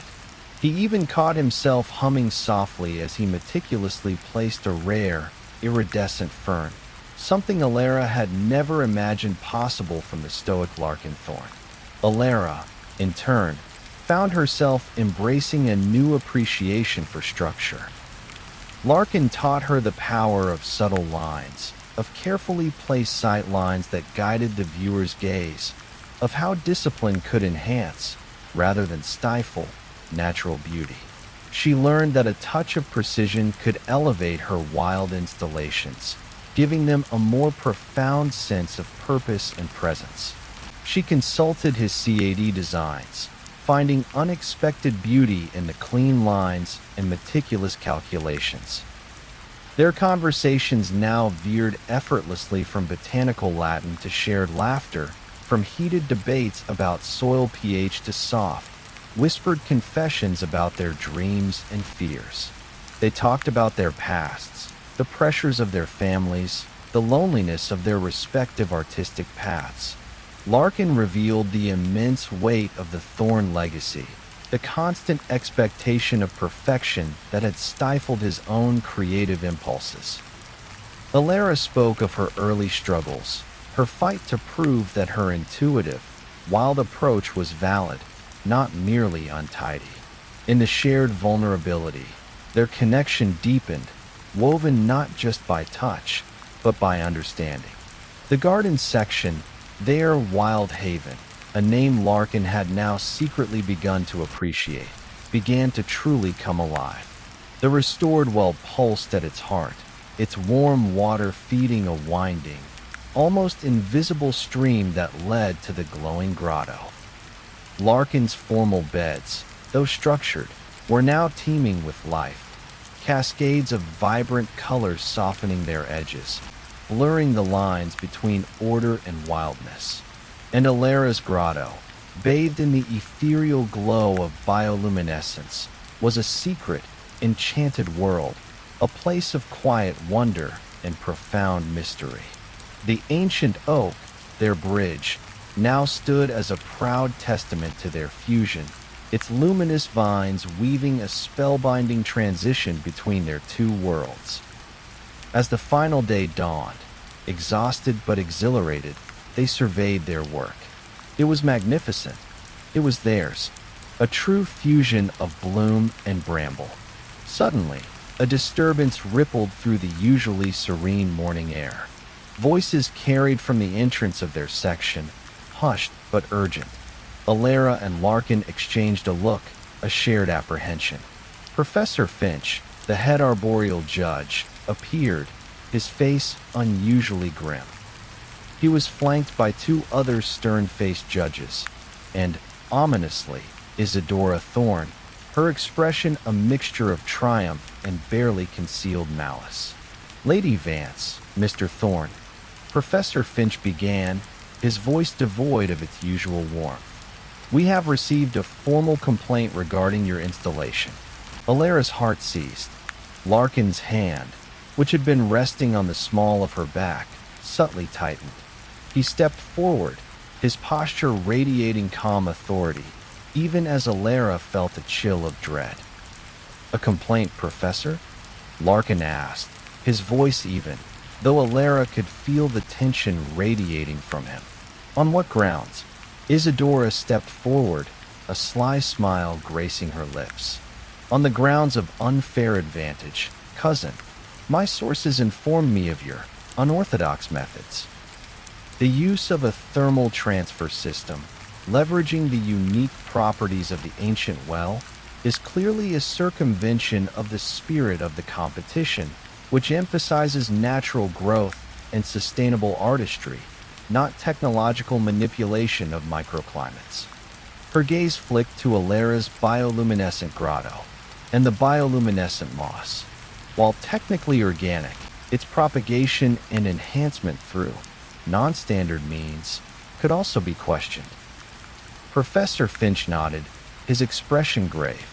"The complaint asserts that your methods provided an undue advantage, allowing for the survival and flourishing of species that would otherwise have succumbed to the elements, or simply not achieved such vigorous growth. It suggests a manipulation of natural processes beyond what is considered fair play." Alara felt a surge of indignant anger. "Manipulation? We saved them. We enhanced the natural properties of the well. We didn't invent them. This is innovation, not cheating. Innovation or exploitation?" Isadora purred, her eyes glittering. "The rules are clear about maintaining a level playing field." Larkin stepped fully in front of Alara, his voice a low, controlled rumble. "Professor, our methods are entirely within the spirit of ingenuity and problem-solving, which the Aurelian bloom explicitly encourages. We used existing resources of the garden, the well's natural warmth, the inherent properties of the MOSS, and applied scientific principles to foster life. Is it unfair to apply knowledge and skill to overcome natural challenges? Are we to let valuable species perish when we have the means to save them? Our aim was not to circumvent nature, but to cooperate with it, to guide its resilience." He looked directly at Isadora. Unlike those who seek merely to prune nature into submission, we sought to truly understand it. The judges exchanged glances. Professor Finch's stern facade seemed to waver, a flicker of something unreadable in his eyes. The accusation hung heavy in the air, threatening to unravel weeks of their arduous, passionate work and the fragile, blossoming love that had grown alongside it. The grand prize and their future suddenly felt perilously uncertain. The accusation hung heavy in the crisp morning air, cold and sharp as the shears Isadora Thorne so favored. The silence that followed Professor Finch's grave pronouncement was agonizing, broken only by the distant chirping of birds and the rustle of leaves. Alara felt a surge of hot indignation. To have their creation, the culmination of their arduous work and blossoming connection, dismissed as technological manipulation and unfair advantage, was a cruel twist of the knife. Larkin, however, remained outwardly composed, his stance unwavering. He was still subtly positioned in front of Alara, a silent shield. "Professor Finch, judges," he began, his voice calm, clear, and imbued with an authority that commanded attention. "With all due respect to Ms. Thorne's concern, our methods are not a circumvention of the rules, but an interpretation of them. The Aurelian bloom explicitly seeks innovation and enduring beauty. What is innovation if not the intelligent application of knowledge to overcome challenges? The ancient well's thermal properties are a natural phenomenon of these very gardens. We simply understood its potential and used horticultural science to partner with it, to protect and nurture life, not to artificially create it." He gestured towards the luminous grotto, its soft glow now even more captivating in the morning light. "The bioluminescent moss, too, is an organic species. We cultivated it, certainly, but we did not genetically engineer it or introduce artificial light sources. We simply provided the optimal conditions, leveraging its inherent qualities. Is nurturing life to its fullest potential considered an unfair advantage, or the very essence of masterful living artistry?" His gaze, steady and unflinching, rested on Isadora. Perhaps some find it easier to diminish the achievements of others rather than truly elevate their own. Alara stepped forward, unwilling to let Larkin bear the burden alone. "Our intention was never to cheat," she added, her voice ringing with passion. "It was to save and to elevate. This garden section was neglected, abandoned. It represented a challenge to growth and transformation. We accepted that challenge, and through careful observation and innovative solutions, we encouraged life to thrive where it otherwise might have withered. Our work is a testament to resilience, to the harmonious blend of natural forces and informed human effort. Is that not the spirit of the Aurelian bloom?" The judges exchanged glances, their expressions unreadable. Professor Finch's gaze lingered on the restored well, then on the vibrant life teeming within the grotto, contrasting it with the unruly wilderness it had been just weeks prior. He was a man of the earth, steeped in tradition, but also a connoisseur of true artistry and ingenuity. Isadora, sensing the shift, interjected. "But the spirit of the competition, cousin, lies in the natural expression of plant life, not in creating a controlled environment that ensures survival regardless of conditions. It sets a dangerous precedent. Are we to introduce elaborate climate control systems next?" Ms. Thorne, one of the other judges, a stern-faced woman known for her strict adherence to rules, spoke up. "Your point about precedent is noted. However, the use of passive thermal mass, or natural water flow for temperature regulation, has been a part of responsible horticulture for centuries. The question is the degree of intervention." Professor Finch finally spoke, his gaze moving between Alara and Larkin, then sweeping over their entire installation, taking in the intricate details of both Larkin's refined structures and Alara's wild flourishes. The Aurelian bloom challenges artists to transform, to inspire, and to achieve enduring beauty. It does not forbid ingenuity. It expects it. The question of fairness hinges not on the existence of a clever solution, but on whether that solution fundamentally alters the very nature of the plant life or the challenge itself. He paused, then continued, his voice firm. After careful consideration and a preliminary review of your methods, we find no breach of the official rules. The thermal system utilizes natural resources of this very ground, and the bioluminescence is an inherent property of the species, merely cultivated. While unorthodox, your methods demonstrate a profound understanding of horticulture and an admirable dedication to preserving and enhancing life. This is not manipulation. It is masterful stewardship. The complaint is dismissed. A collective sigh of relief escaped Alara's lips.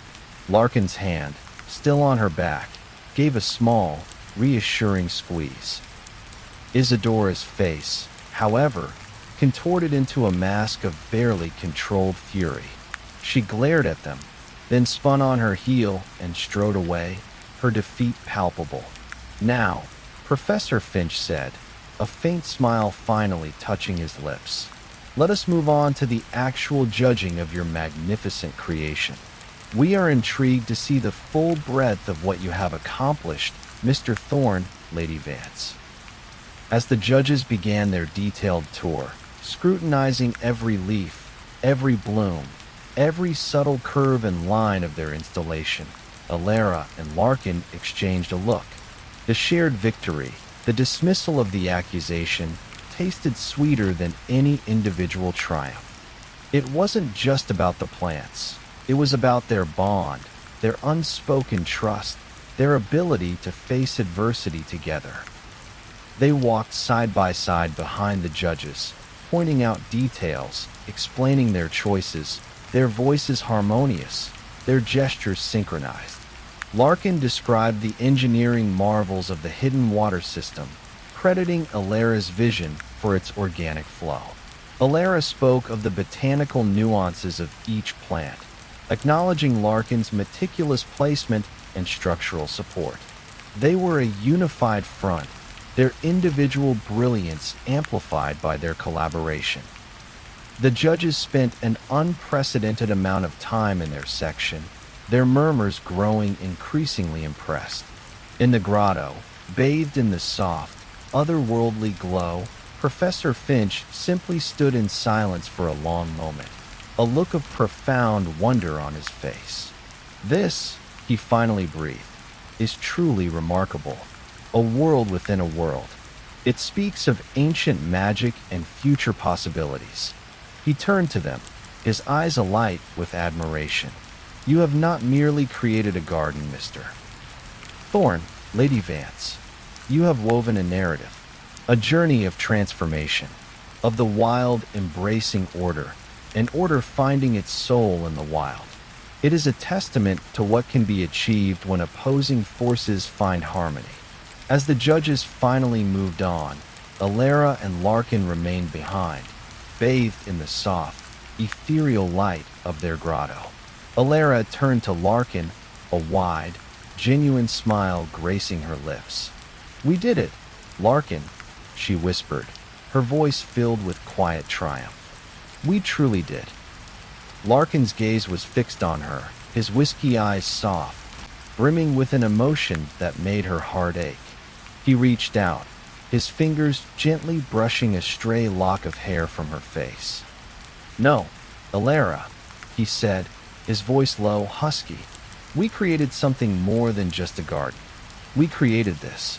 His gaze encompassed not just the glowing grotto, but the shared space between them, the undeniable connection that had blossomed under the most improbable circumstances. He leaned in, his lips finding hers, not in a desperate, secret kiss, but in a tender, confident acknowledgement of everything they had become.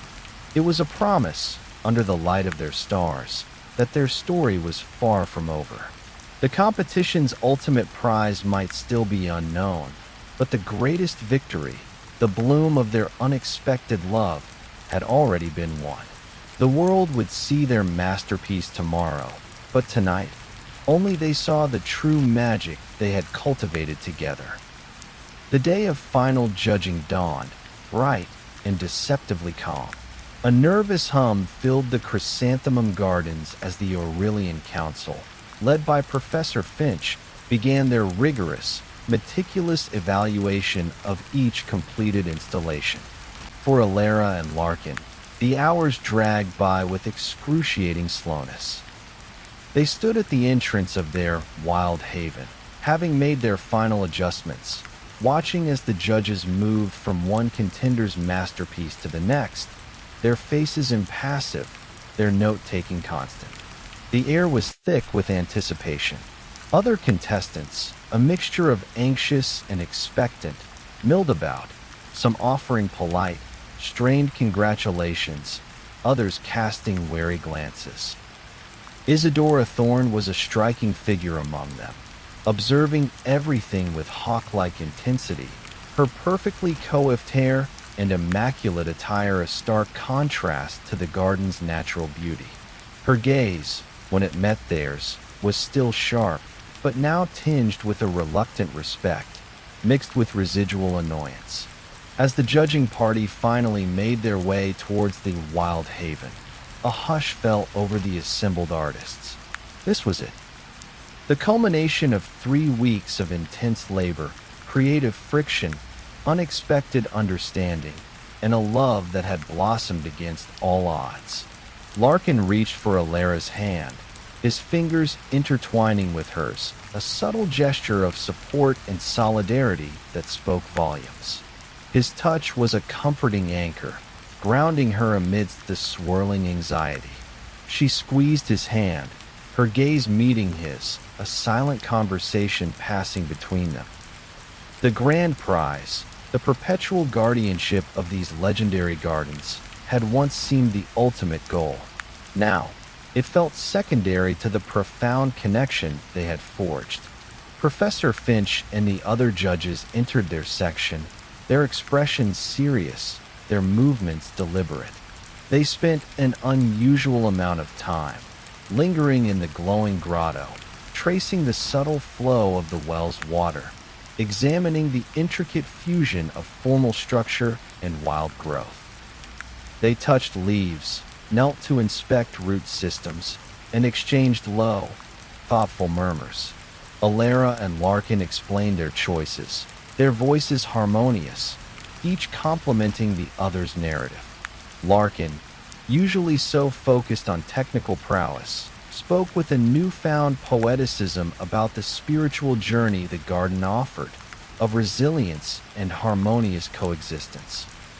Alara, known for her intuitive, almost mystical approach, now articulated the precise ecological balance they had achieved, the careful science behind the seemingly wild growth.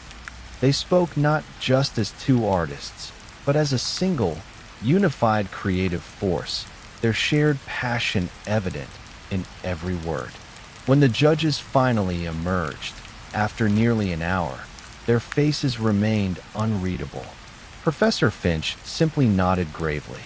"Thank you, Mr. Thorne, Lady Vance. Your work is notable.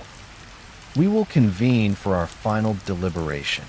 With that, they departed, leaving Alara and Larkin alone in the quiet intensity of their space. The weight was unbearable. They retreated to a secluded bench near their beloved ancient oak, the very tree that symbolized their merger of styles. Alara leaned her head on Larkin's shoulder, utterly drained. "No matter what happens," Alara whispered, her voice tired but resolute. "We created something truly special, Larkin, and we did it together." Larkin wrapped an arm around her, pulling her closer. "More than special, Alara. Revolutionary. And yes, together." He kissed the top of her head. Funny, isn't it? I came here seeking perfect control, perfect order, and I found this. He gestured vaguely at the wild yet beautiful chaos of their garden, then squeezed her hand. And you, Lady Vance, are beautifully, wonderfully, gloriously untamed. Alara chuckled softly. And you, Mr. Thorne, are surprisingly adaptable and wonderfully warm. She looked up at him, her eyes shining. I wouldn't trade these 3 weeks, or what we found, for any prize. Nor I, he echoed, his gaze filled with a profound tenderness. This garden, this partnership, it changed me, Alara, for the better. The sun began its slow descent when the official summons arrived, calling all contestants back to the grand pavilion for the announcement of the results. The air inside the pavilion crackled with nervous energy, thick with the hopes and anxieties of the assembled artists. Alara and Larkin stood side by side, their hands linked discreetly behind their backs, a silent pact against the world. Professor Finch, solemn and unsmiling, finally took the podium. He delivered a lengthy address, praising the overall quality of this year's competition, highlighting the creativity and dedication of all participants. Alara felt a familiar dread building in her stomach. The longer he spoke, the more generic the praise felt. However, Professor Finch finally intoned, his voice rising. One installation stood apart. One entry dared to push boundaries, to challenge conventional wisdom, and to create a living masterpiece that transcended mere horticulture. It demonstrated not only unparalleled technical skill and artistic vision, but also a profound understanding of ecological harmony and the very spirit of life itself. He paused, scanning the expectant faces of the artists. Alara held her breath, her grip tightening on Larkin's hand.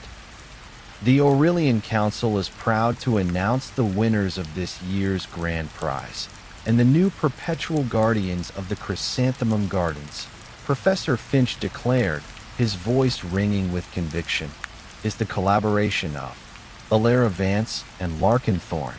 A collective gasp, followed by a stunned silence, then an explosive eruption of applause, cheers, and murmurs swept through the pavilion.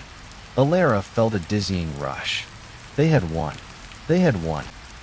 She turned to Larkin, her eyes wide with disbelief and overwhelming joy. He was smiling, a radiant, triumphant smile that transformed his face, and without a moment's hesitation, he pulled her into a fierce, exultant embrace. The cheers of the crowd, the congratulatory shouts of fellow artists, even a grudging nod from Isadora, faded into a blur as he held her tightly. We did it, he whispered against her hair, his voice thick with emotion. We actually did it, Alara. We did, she choked out, tears of joy stinging her eyes. We did. They finally separated, both beaming, their hands still clasped as they made their way to the podium, acknowledging the cheers. Professor Finch shook their hands warmly, a look of profound satisfaction on his face. Your work and your partnership has set a new standard for the Aurelian bloom, he stated, his voice now filled with pride. The gardens await your touch. We have no doubt they will flourish under your combined stewardship. The implications were staggering. Not only had they won the most prestigious prize in their field, but they would now be living and working together in the very heart of the Chrysanthemum Gardens, a place of immense beauty and legendary power.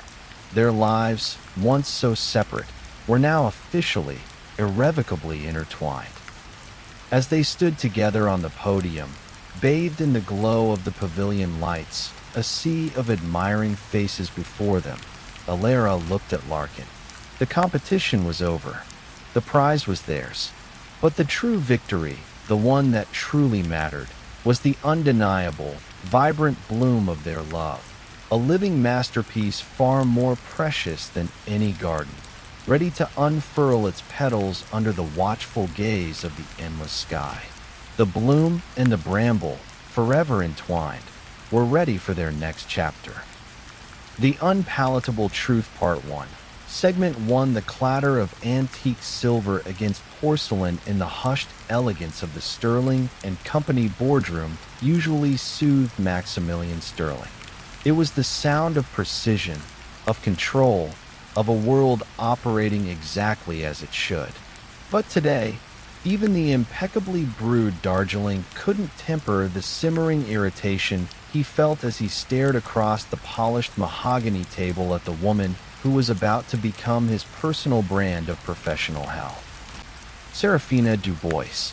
She sat opposite him, a vibrant splash of rebellious color against the room's muted tones. Her auburn hair, a tempest of curls, seemed to have a life of its own, escaping a loosely tied knot.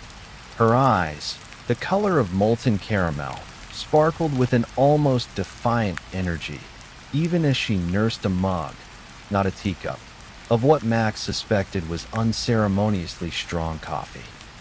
She wore a tailored blazer, but it looked like an afterthought over a chef's coat, the sleeves still faintly stained with something suspiciously like beet juice.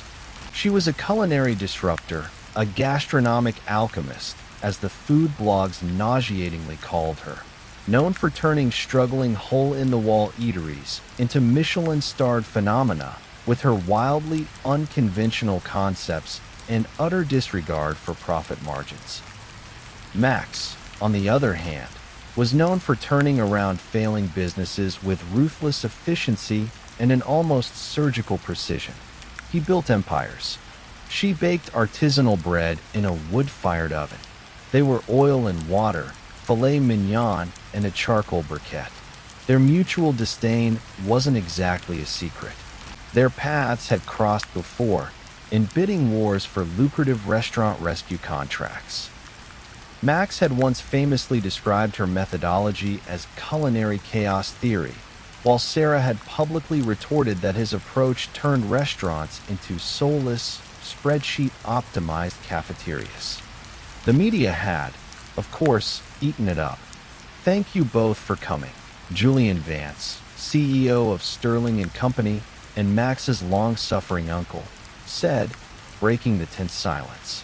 He gestured to a glossy folder in the center of the table. As you know, the Monarch Project is our most critical acquisition this quarter. A legacy institution, a culinary landmark.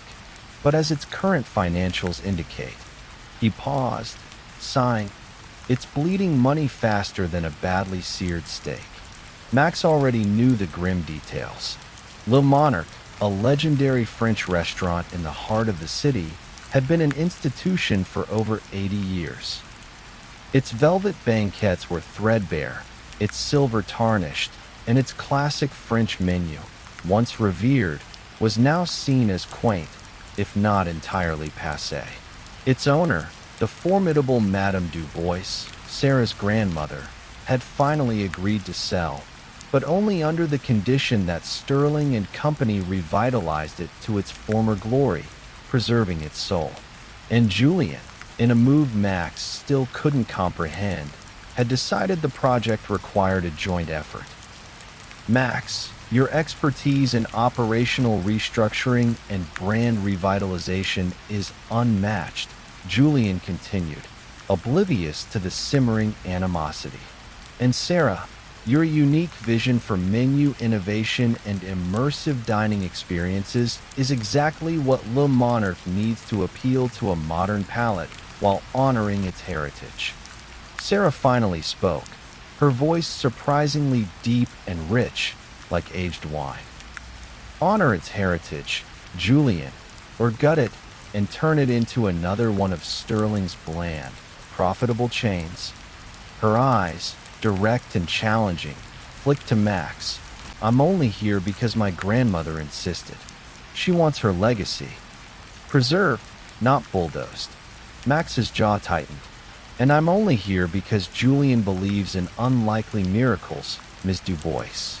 My aim is to return Le Monarch to profitability, which, contrary to your usual philosophy, does not involve artisanal foraging trips and experimental fermentation techniques that scare away paying customers.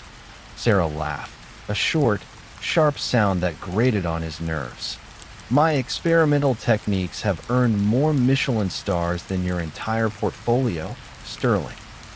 And your profitability often comes at the cost of the very essence of what makes a restaurant special, its heart. Julian cleared his throat loudly. Enough, both of you. This is precisely why you're a team. You balance each other out. Max, Le Monarch needs a clear business strategy and a pathway to financial stability. Sarah, it needs its soul reignited. You will work side by side, on site, for the duration of this 3-month project. Your offices for the next quarter will be Le Monarch itself. Max felt a fresh wave of horror. 3 months, on site, with her. He could already feel the veins in his temples throbbing. Sarah, however, seemed to find a perverse amusement in the announcement. Her caramel eyes sparkled, and a slow, wicked smile spread across her face. "Oh, this is going to be delightful," she purred, her gaze locking with Max's. "Imagine, Sterling, you and I, locked in a dance of culinary destiny, in a kitchen that probably hasn't seen a dishwasher under 60 in decades. A kitchen, Ms. Du Bois, that I intend to modernize, optimize, and strip of any unnecessary sentimental clutter," Max countered, his voice clipped. "Starting with whatever strange herbs you plan to hang from the rafters. They're for flavor, Sterling, something your spreadsheets wouldn't understand," she shot back. Julian slapped his hands on the table. "That's enough. Now, let's discuss the project timeline. You'll have access to all financial records, the original architectural plans, and the full staff, who are, shall we say, resistant to change. Your first joint deliverable is a preliminary revitalization plan due in 1 week. Now, if you'll excuse me, I have a board meeting." He practically fled the room, leaving them alone amidst the echoing silence. Max and Sarah stared at each other across the polished table, the fragile truce of Julian's presence utterly evaporated. The air was thick with competitive tension, each daring the other to make the first move. Sarah finally leaned forward, her elbows on the table, her gaze unwavering. "Look, Sterling, my grandmother poured her life into that restaurant. It's more than just a business to me. It's family. So, while I'd rather face a phalanx of angry food critics than spend 3 months with you, understand this. You will not turn Le Monarch into some bland, mass-produced mockery of fine dining. Not on my watch." Max pushed himself up, walking to the large window overlooking the bustling city. "And you, Du Bois, will not bankrupt Sterling and Company with your whimsical and profitable flights of culinary fancy. My job is to ensure this restaurant not only survives, but thrives financially. If that means making difficult decisions about what's sacred, then so be it. Sentimentality is a luxury we cannot afford right now." He turned back to her, his posture rigid. "We are professionals. We will do our jobs, and we will stay out of each other's way as much as humanly possible." Sarah stood up too, slowly, her eyes still fixed on his, a dangerous spark in their depths. "Oh, I doubt that, Sterling.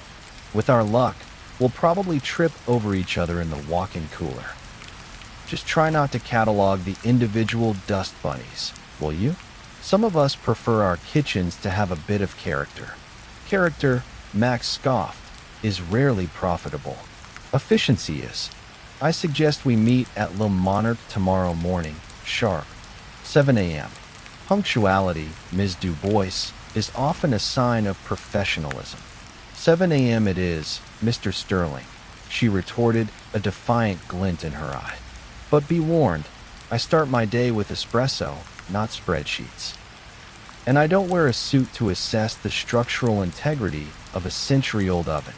She turned, her movements fluid and confident, and walked out of the boardroom, leaving behind a faint, tantalizing scent of roasted coffee and something warm and spicy, like cinnamon. Max watched her go, a muscle twitching in his jaw. This wasn't just a project. It was a battle, a high-stakes, deeply personal culinary war. And he had a sickening feeling that for the next 3 months, his carefully ordered world was about to be delightfully, infuriatingly, turned upside down by Serafina Dubois. The unpalatable truth was, he was both dreading it and, to his absolute horror, a little bit curious about the chaos she promised. The Unpalatable Truth Part 1. Segment 2, 7 a.m. at Le Monarque was less a grand awakening and more a reluctant stir. Max arrived precisely on time, immaculately dressed in a charcoal suit, a designer leather briefcase clutched in one hand, a sleek, reusable coffee cup in the other. He expected silence, perhaps the faint hum of old refrigerators, certainly not the cacophony that greeted him. The heavy oak doors creaked open into a dining room that smelled faintly of stale grandeur and something indefinably sweet, like forgotten pastries. Dust motes danced in the sparse sunlight filtering through tall, grimy windows. Velvet banquettes, once a rich sapphire, were now faded and patched, their springs groaning audibly under the weight of ghosts. The elaborate chandeliers hung like sleepy, cobweb jewels. It was a museum of a bygone era, beautiful in its decay, but utterly unviable as a modern restaurant. And in the middle of it all, amidst overturned chairs and stacks of mismatched linen, was Serafina Dubois. She was not, as Max had expected, in a chef's coat. Instead, she wore a pair of sturdy denim overalls over a soft, forest green sweater, her auburn curls wrangled into a high ponytail. She was already in motion, not meticulously surveying, but experiencing the space. She ran her hand over the velvet, inhaled deeply near a defunct fireplace, and, to Max's horror, was currently perched on a wobbly stool, tugging at one of the chandelier chains, muttering something about the light. "Good morning, Ms. Dubois," Max said, his voice clipped, his briefcase thudding softly as he set it down. He glanced at his watch. Punctuality, as I recall, was a point of discussion. Sarah startled, nearly losing her balance. She swung her legs down from the stool, landing lightly on her feet. "Sterling, you actually came. I thought you might send your drone to take atmospheric readings first." Her eyes sparkled with mischievous challenge. "And I've been here since 6. One needs to feel the pulse of a place before one can begin to understand its ailments." She gestured around the faded dining room. "It's sad, isn't it? Like a grand old dame who's lost her spark." Max ignored the bait. "It's financially insolvent, Ms. Dubois. My preliminary analysis indicates a 30% overhead on underperforming assets, a severely outdated POS system, and labor costs disproportionate to revenue. My intention is to conduct a full structural and operational audit. Starting with the kitchen. Is anyone here yet?" As if on cue, a door at the back of the dining room swung open, revealing the entrance to the kitchen. A stout, silver-haired woman with a no-nonsense apron and a formidable rolling pin in hand emerged, followed by a handful of wary-looking kitchen staff, all appearing as ancient and established as the restaurant itself. "Monsieur Sterling? Mademoiselle Dubois?" The woman barked, her voice a gravelly rumble. "I am Colette, head chef for 40 years, and this is my staff. We heard about the consultants. We do not need consultants. We need customers, and perhaps a new floor in the walk-in." It floods. Colette's eyes, sharp and suspicious, darted between Max's pristine suit and Sarah's working attire. She clearly mistrusted both. Max, used to commanding respect, felt an unaccustomed ripple of frustration. Madame Colette, Max began, stepping forward, his voice shifting to a practiced, reassuring tone that usually disarmed potential opposition. I understand your concerns. My goal is to work with you to identify areas for efficiency and improvement to ensure Lil Monarch's long-term prosperity. Prosperity comes from good food, monsieur, not from your numbers. Colette sniffed, then turned to Sarah, her expression softening infinitesimally. Mademoiselle Sarah, your grandmother, she always said you had the touch. Are you here to save us from this bean counter? Sarah offered Colette a warm, genuine smile. I'm here to make sure Lil Monarch stays Lil Monarch, Colette, and to maybe make a few changes that will bring new life into the old recipes. Her eyes flickered to Max, a hint of steel entering her voice. But yes, I'm also here to make sure the soul isn't lost in the pursuit of, shall we say, optimization. Max felt a vain throb in his temple. He was already losing the staff. Sarah, with her effortless charm and culinary kinship, had them eating out of her hand. Right, Max interjected, cutting off any further warmth. Perhaps we can begin our optimization in the kitchen. Madame Colette, if you would lead the way. The kitchen was a relic. Copper pots hung from ancient racks, gleaming with decades of polish. The air was heavy with the ghosts of countless French sauces and roasted meats.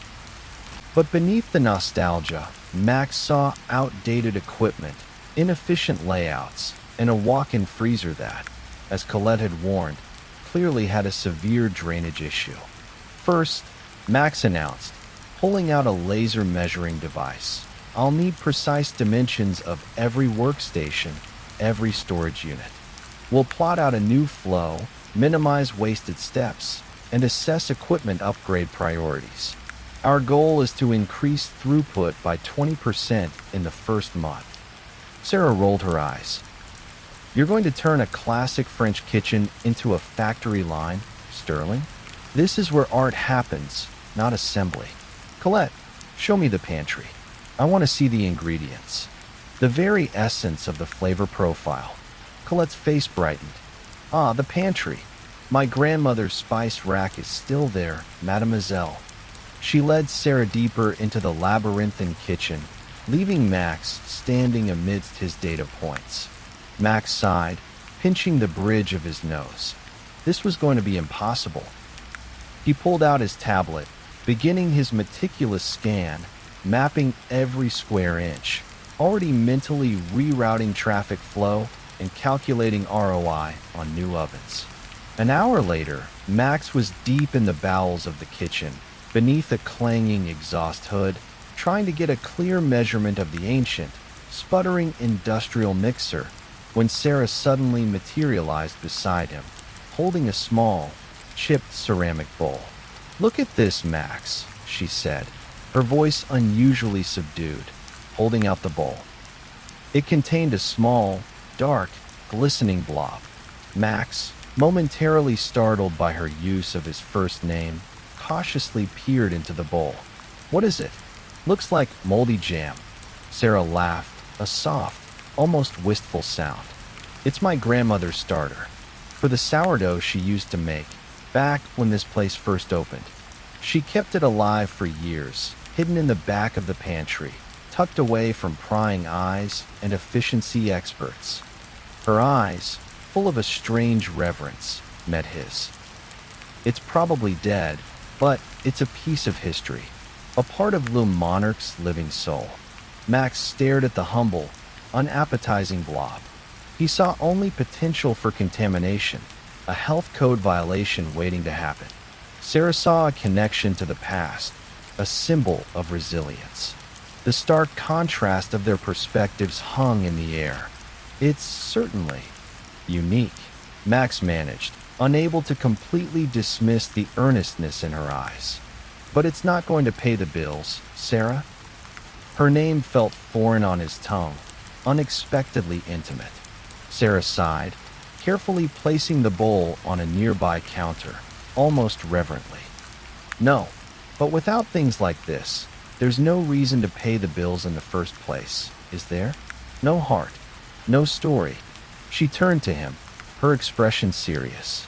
We need to find a way to make this place profitable without stripping it bare, without losing the magic.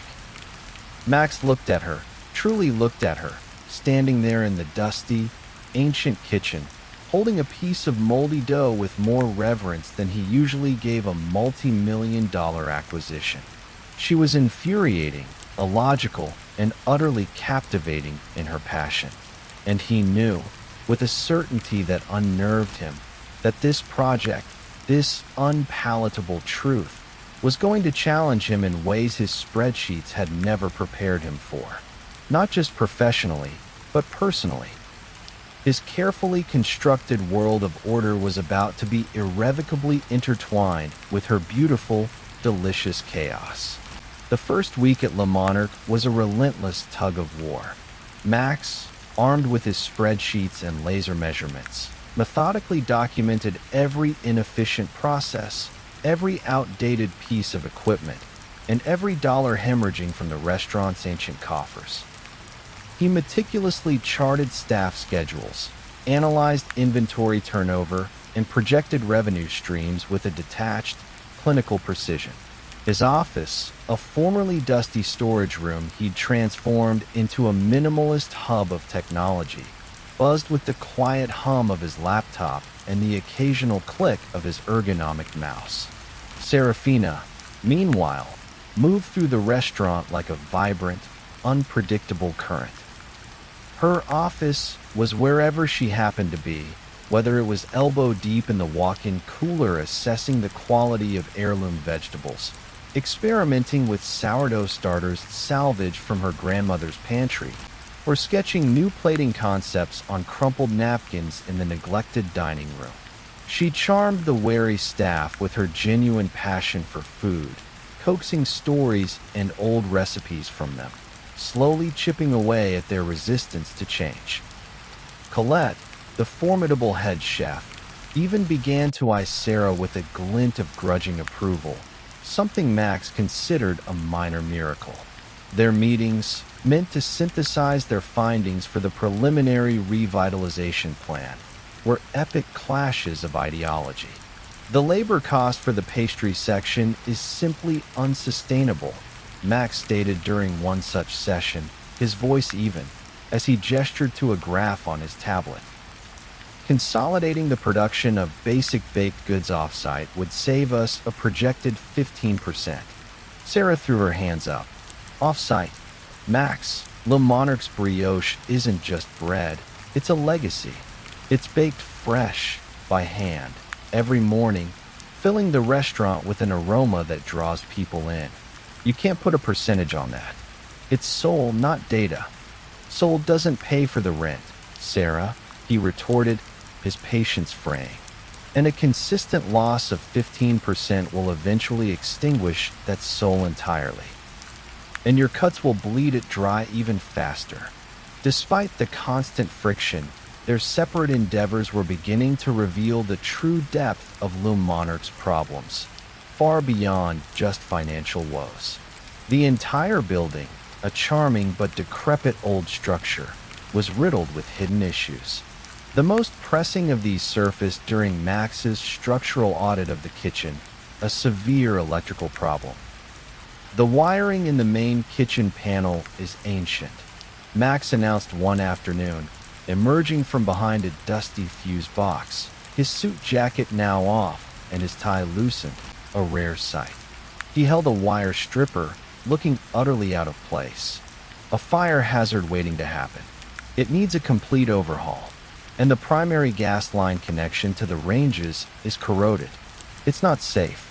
Sarah, who had been meticulously inspecting the produce deliveries, dropped a basket of figs. Not safe? Max, we can't operate a kitchen if it's not safe. And replacing old wiring, gas lines, that's a massive undertaking.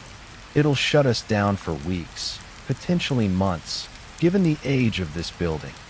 Precisely, Max confirmed, his jaw tight. And the cost will be astronomical. far beyond our initial estimates. It jeopardizes the entire project. We can't even get insurance approval for continued operation like this. The revelation hung between them, a sudden, insurmountable wall. This wasn't a matter of profit margins versus soul. This was a fundamental safety issue that threatened to derail everything. For the first time, they looked at each other not as rivals, but as two people facing a genuine, shared crisis. "We need a solution," Sarah said, her voice surprisingly calm, her usual fiery defiance replaced by a steely resolve. "And we need it fast. Julian will pull the plug if we tell him we need to close indefinitely for repairs this extensive." Max nodded, his analytical mind already racing. A phased approach, perhaps, but the core power to the main ranges must be offline during replacement. And the gas. He rubbed his temples. Unless we can create a temporary, high-capacity auxiliary power system and gas line for a limited section of the kitchen, allowing us to maintain a reduced service. Enough for catering or a small, specialized menu. Sarah's eyes widened, a spark of her usual innovative genius returning. A pop-up within the existing kitchen. We section off a safe zone, use portable induction burners, a limited cold prep area. It would be incredibly restrictive, but it could keep the name Lil Monarch alive, keep some revenue flowing, and buy us time for the major overhauls in the rest of the kitchen. "It's a logistical nightmare," Max countered, but his tone lacked its usual dismissiveness. He was already thinking it through, the possibilities, the challenges. Coordination with contractors, staff retraining, menu redesign for limited equipment, and Julian will never approve the initial capital outlay without a guaranteed ROI within 6 weeks. "Then we guarantee it," Sarah declared, her eyes bright with a sudden, audacious plan. "We don't just maintain reduced service. We turn the pop-up into an event, a limited seating, exclusive tasting menu experience. Small, intimate, high-end. We charge a premium. We create buzz. We make it so desirable that people beg for reservations, knowing it's a fleeting opportunity to experience Lou Monarch's soul in a new light." Max stared at her, utterly flummoxed. It was completely insane. And yet, the sheer audacity of it, the marketing genius behind turning a liability into a unique selling proposition, was undeniably compelling. It was a risky gamble, but it was her kind of gamble. And for the first time, he found himself genuinely intrigued, rather than appalled. "An exclusive tasting menu," he repeated slowly, picturing the numbers, the potential revenue. "High price point, limited capacity. It could work, if we market it correctly, and if the food is absolutely flawless. And if we can get the contractors in and out of that small zone without interrupting service." "My food is always flawless," Sarah said, a confident smirk playing on her lips. "And your logistics are supposedly legendary, sterling. This is where your spreadsheets meet my palate. It's a challenge that requires both of us. Truly both of us." They looked at each other, the animosity momentarily forgotten, replaced by the thrill of a shared, formidable challenge. This wasn't a competition anymore. It was a collaboration born of necessity, forging an unexpected alliance.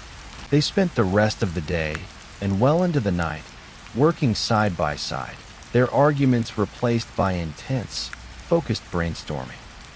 Max, surprisingly agile, navigated the cramped, unsafe kitchen with Sarah, mapping out electrical conduits and D gas lines. Sarah, with an intuitive grasp of space, designed a provisional layout for the pop-up section, selecting portable induction burners and a compact prep area. They argued over the menu, Max insisting on dishes with minimal prep time and high ingredient turnover, Sarah passionate about showcasing Lou Monarch's classic techniques with a modern twist. At one point, As Max leaned over her shoulder to point out a wiring diagram, his arm brushed hers. He didn't pull away immediately. The contact, though fleeting, sent a quiet warmth through Alara. She glanced up, finding his gaze already on her. His eyes, usually so sharp and analytical, now softened by the dim kitchen light and the shared intensity of their work. There was a flicker of something new there, something deeper than professional respect. "We need to present this to Julian tomorrow," Max finally said, pulling back slightly, breaking the unspoken moment. "It's a big ask." "Then we make sure it's impossible to refuse," Sarah replied, her voice firm. "We show him not just a plan, but a vision, a path for Le Monarch to rise again, not just financially, but artistically." As they packed up, the kitchen now a maze of orange hazard tape and temporary markers, Max found himself thinking about Sarah. Her passion was infectious, her intuition almost unervingly accurate. She saw the soul where he saw the numbers, and for the first time, he realized both were equally vital. He still found her infuriating, but now there was a grudging respect and a curious, simmering attraction that was becoming increasingly difficult to ignore. The unpalatable truth was, he was starting to enjoy this chaos. The pitch to Julian Vance was a masterclass in controlled chaos. Max, impeccably suited, presented the grim financials first.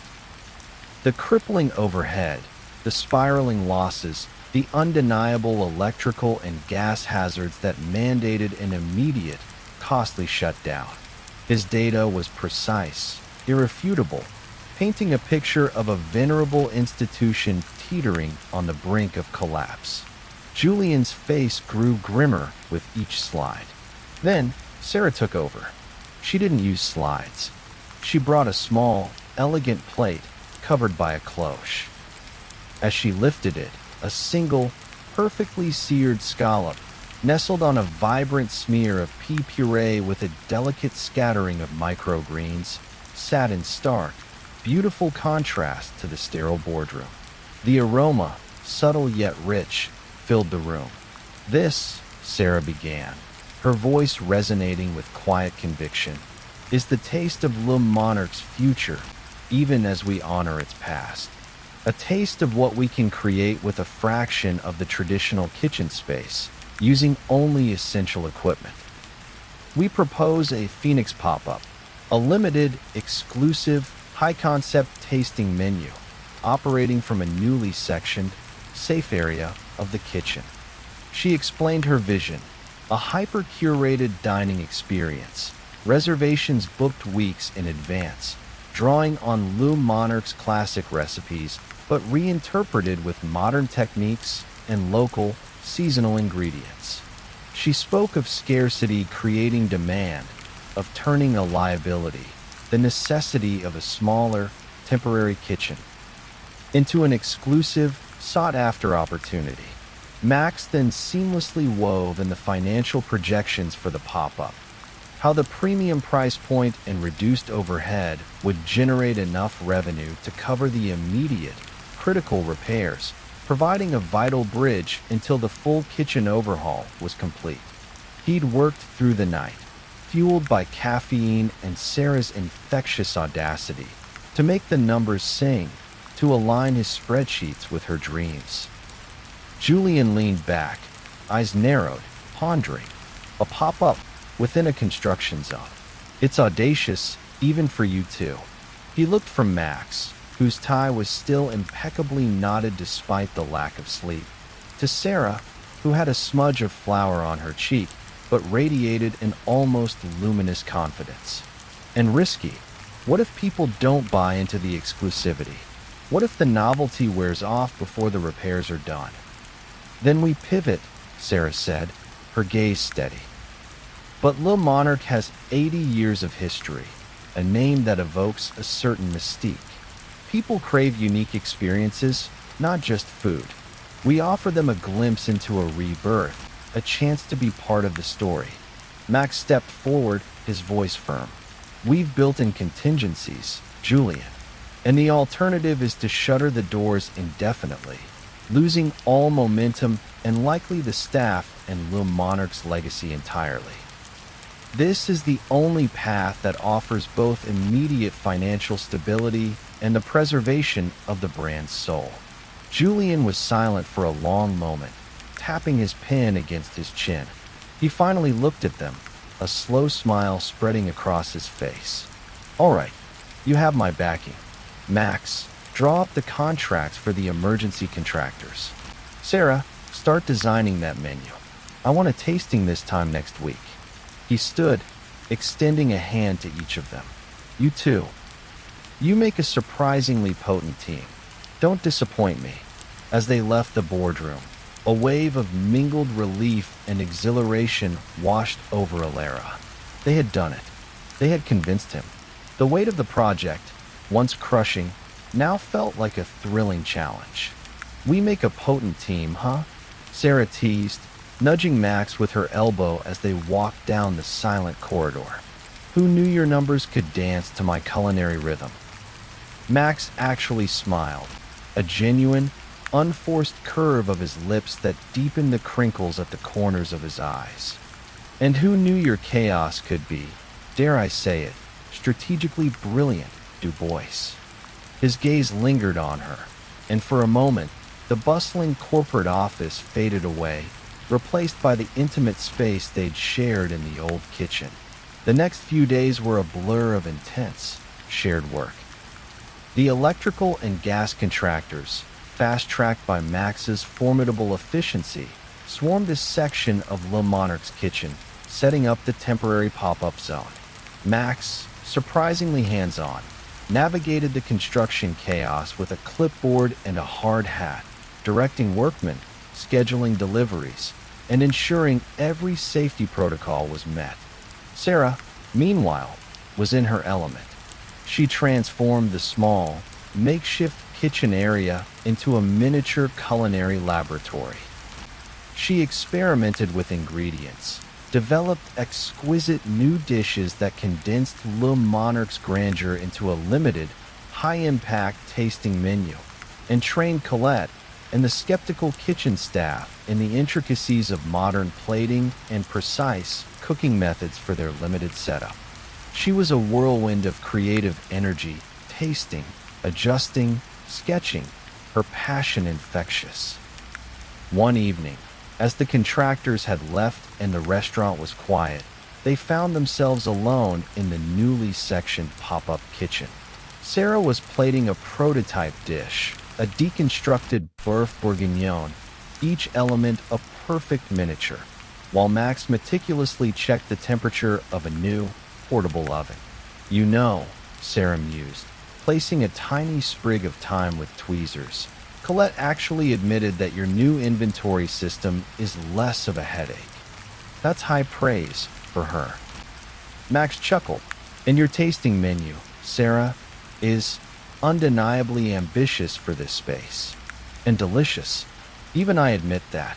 He looked at her, truly seeing her amidst the steam and the soft glow of the kitchen lights. Her face, smudged with flour, her hair escaping its tie, her eyes bright with a focused intensity. She was beautiful. He found himself thinking that more and more often. "It has to be perfect," Sarah said, picking up a clean plate, ready to try another plating variation. "Every detail, every flavor. This is our shot. For Le Monarch. For us." Her words hung in the air, the "for us" resonating with a weight beyond the professional. The easy camaraderie that had settled between them, the shared battles and victories, had chipped away at the enemy's facade, revealing something much deeper, something real and increasingly undeniable. They were no longer just two warring professionals. They were two people utterly dedicated to a shared goal and increasingly to each other. Max found himself moving closer to her, drawn by an invisible force. "Every detail," he repeated, his voice low, his gaze fixed on her. He reached out, not to adjust a setting, but to gently brush a stray curl from her face. His fingers lingered, tracing the curve of her cheek. Sarah froze, her breath catching. Her eyes, wide and searching, met his. The kitchen, with its humming appliances and gleaming surfaces, faded away. There was only the quiet hum of their connection, the growing intensity of their shared ambition, and the unspoken desire that simmered just beneath the surface. "The tasting is tomorrow," Sarah whispered, her voice a little shaky, a quiet reminder of their professional duties. "I know," Max replied, his thumb stroking her cheekbone. "And we'll nail it." His eyes dropped to her lips, and the promise in his gaze was clear. The pop-up was coming. The future of Le Monarch hung in the balance. But the unpalatable truth was, something far more personal, far more delicious, was also simmering between them, ready to boil over. The tasting for Julian Vance was an unqualified success. Serafina's Phoenix pop-up menu was a revelation. Classic French techniques reimagined with audacious modern twists, each dish a miniature masterpiece. Max, for his part, had ensured flawless execution, orchestrating the kitchen's limited space with the precision of a seasoned conductor. The temporary electrical and gas lines hummed without a hitch. The portable induction burners held their temperature, and the small team, under Max and Sarah's combined direction, moved with surprising efficiency. Julian, notoriously difficult to impress, had eaten every bite, his initial skepticism melting into genuine delight. He'd even asked for seconds of Sarah's deconstructed bœuf bourguignon. "This is extraordinary, Sarah," he declared, leaning back in his chair, a rare smile on his face. And Max, the logistics were seamless. "This isn't just a pop-up. It's a testament to what Le Monarch can be. You too, you're a force." His words echoed in the silence of the kitchen later that evening, as Max and Sarah cleaned up, the last of the staff having departed. The residual warmth of the ovens, the mingled scents of roasted meat, herbs, and caramelized sugar filled the air. The tension of the tasting had given way to a shared, exhilarating relief. "A force, huh?" Sarah chuckled, wiping down a stainless steel counter with a practiced ease. Who would have thought Sterling and Du Bois could actually, collaborate without spontaneously combusting? Max, meticulously stacking gleaming plates, allowed himself a rare, genuine laugh. "I admit, the prospect was daunting, but you're undeniably talented, Sarah. Your palate, your vision, it's truly remarkable." His voice was low, softer than usual, devoid of any professional coolness. Sarah paused her wiping, looking at him. "And you, Max, are not just a spreadsheet wizard. You have an uncanny ability to bring order to absolute chaos. And you're surprisingly calm under pressure." Her eyes, warm caramel in the soft kitchen light, held his. The compliment was sincere, and the look that accompanied it was something more. He stepped closer, the plates momentarily forgotten. It helps when you have a brilliant partner to keep the chaos creatively inspiring. He reached out, his fingers gently brushing a smudge of what looked like chocolate from her cheek. His touch was light, feather soft, yet it ignited a spark that spread warmth through Alara. Her breath hitched. The air around them seemed to thicken, charged with unspoken words, unacknowledged desires. The easy camaraderie of their professional triumphs had created a space for something far more intimate to bloom. She could feel the heat radiating from him, smell the faint, clean scent of his cologne mingling with the rich, earthy aromas of the kitchen. "Max," she whispered, her voice barely audible, her eyes wide, locked on his. He didn't speak. Instead, he simply leaned in, slowly, giving her every opportunity to pull away. But Sarah didn't. Her hand, still holding the dishcloth, trembled slightly. She wanted this. She had wanted it since that first spark of undeniable awareness in the dusty dining room. His lips, soft and hesitant at first, found hers. It was a tentative kiss, a question, tasting of the lingering spices of their triumph and the promise of something new. Then, as she responded, a soft sigh escaping her lips, the kiss deepened. His arms slid around her waist, pulling her closer until her body was flush against his. She dropped the dishcloth, her hands rising to cup his face, her fingers tangling in his impeccably styled hair.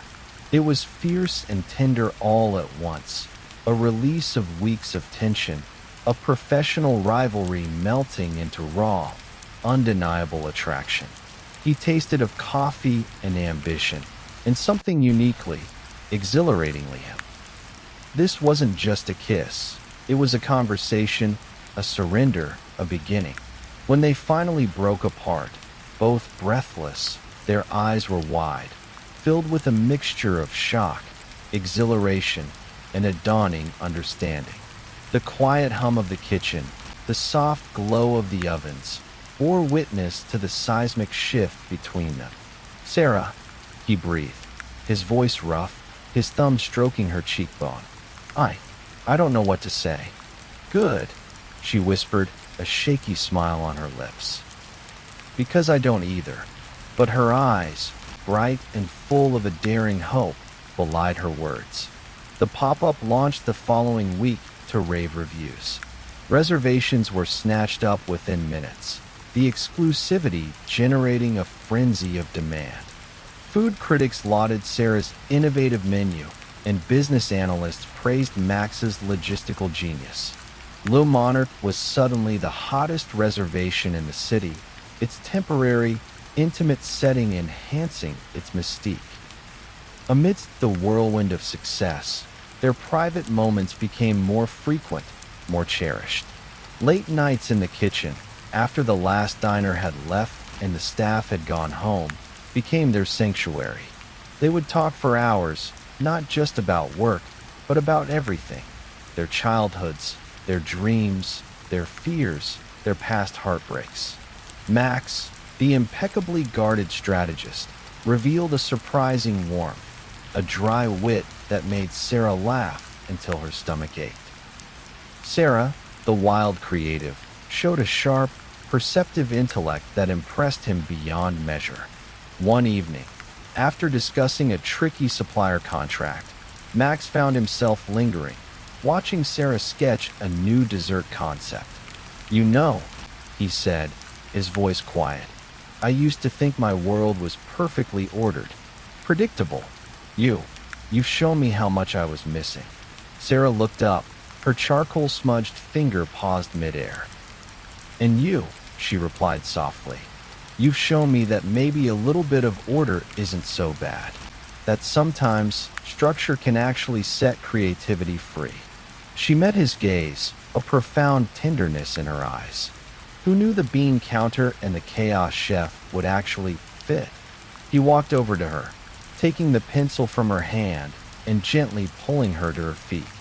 "Perhaps," he murmured, his hands finding her waist, pulling her close. "We were never really enemies, Sarah. Just two very different halves of a whole, waiting to find each other." His lips found hers again, this time with a deep, confident certainty. The pop-up was a triumph. Le Monarch was on its way to recovery, and the business world watched their unlikely partnership with fascination. But in the quiet, shared warmth of the kitchen, under the soft glow of the temporary lights, Max and Sarah knew they had found something far more precious than any professional victory. A love that was as perfectly balanced as it was wonderfully, beautifully messy. The Unpalatable Truth Part 1. Segment 6. The success of the Phoenix pop-up was nothing short of phenomenal. Le Monarch, once a fading relic, was now the most exclusive reservation in the city. The reservation line was perpetually jammed, the wait list stretched for months, and food critics, once dismissive, now waxed poetic about Sarah's ingenious menu and Max's seamless operational execution. They had created not just a temporary dining experience, but a cultural phenomenon. Amidst the whirlwind of their professional triumph, the quiet moments between Max and Sarah became their most cherished sanctuary. Late nights in the pop-up kitchen, after the last gleam of a freshly polished counter and the final click of the locked door, were no longer just about work. They were about shared laughter over culinary mishaps, whispered dreams of future projects, and the deepening intimacy that now flowed between them, as natural and essential as the air they breathed. Max, the meticulously ordered strategist, found himself increasingly drawn to Sarah's vibrant chaos. He'd watch her, mesmerized, as she effortlessly spun a tale about a rare spice from her grandmother's collection or animatedly described a new dessert concept, her hands painting pictures in the air. He discovered a playful side to himself he never knew existed, teasing her gently about her perpetually flour-dusted clothes or her penchant for obscure, earthy ingredients. He even started drinking black coffee, a small, yet significant, surrender to her influence. Sarah, in turn, found a surprising solace in Max's calm composure and unwavering support. She leaned on his analytical mind to untangle supply chain snags and to project the precise moment they could begin the next phase of major kitchen renovations. She saw beyond his starched collars and precise spreadsheets to the fierce loyalty and genuine passion that drove him. He was her anchor, grounding her most outlandish ideas with practical reality, yet never stifling her creativity. She found herself craving his presence, the steady warmth of his hand on her back, the quiet strength in his gaze that told her, without words, that he believed in her completely. One particularly demanding evening, after a sudden surge in demand for the pop-up mint and extra impromptu service, they found themselves utterly exhausted but buzzing with adrenaline. The last guests had left, the staff had finally trudged home, and the kitchen was quiet save for the hum of the refrigerators.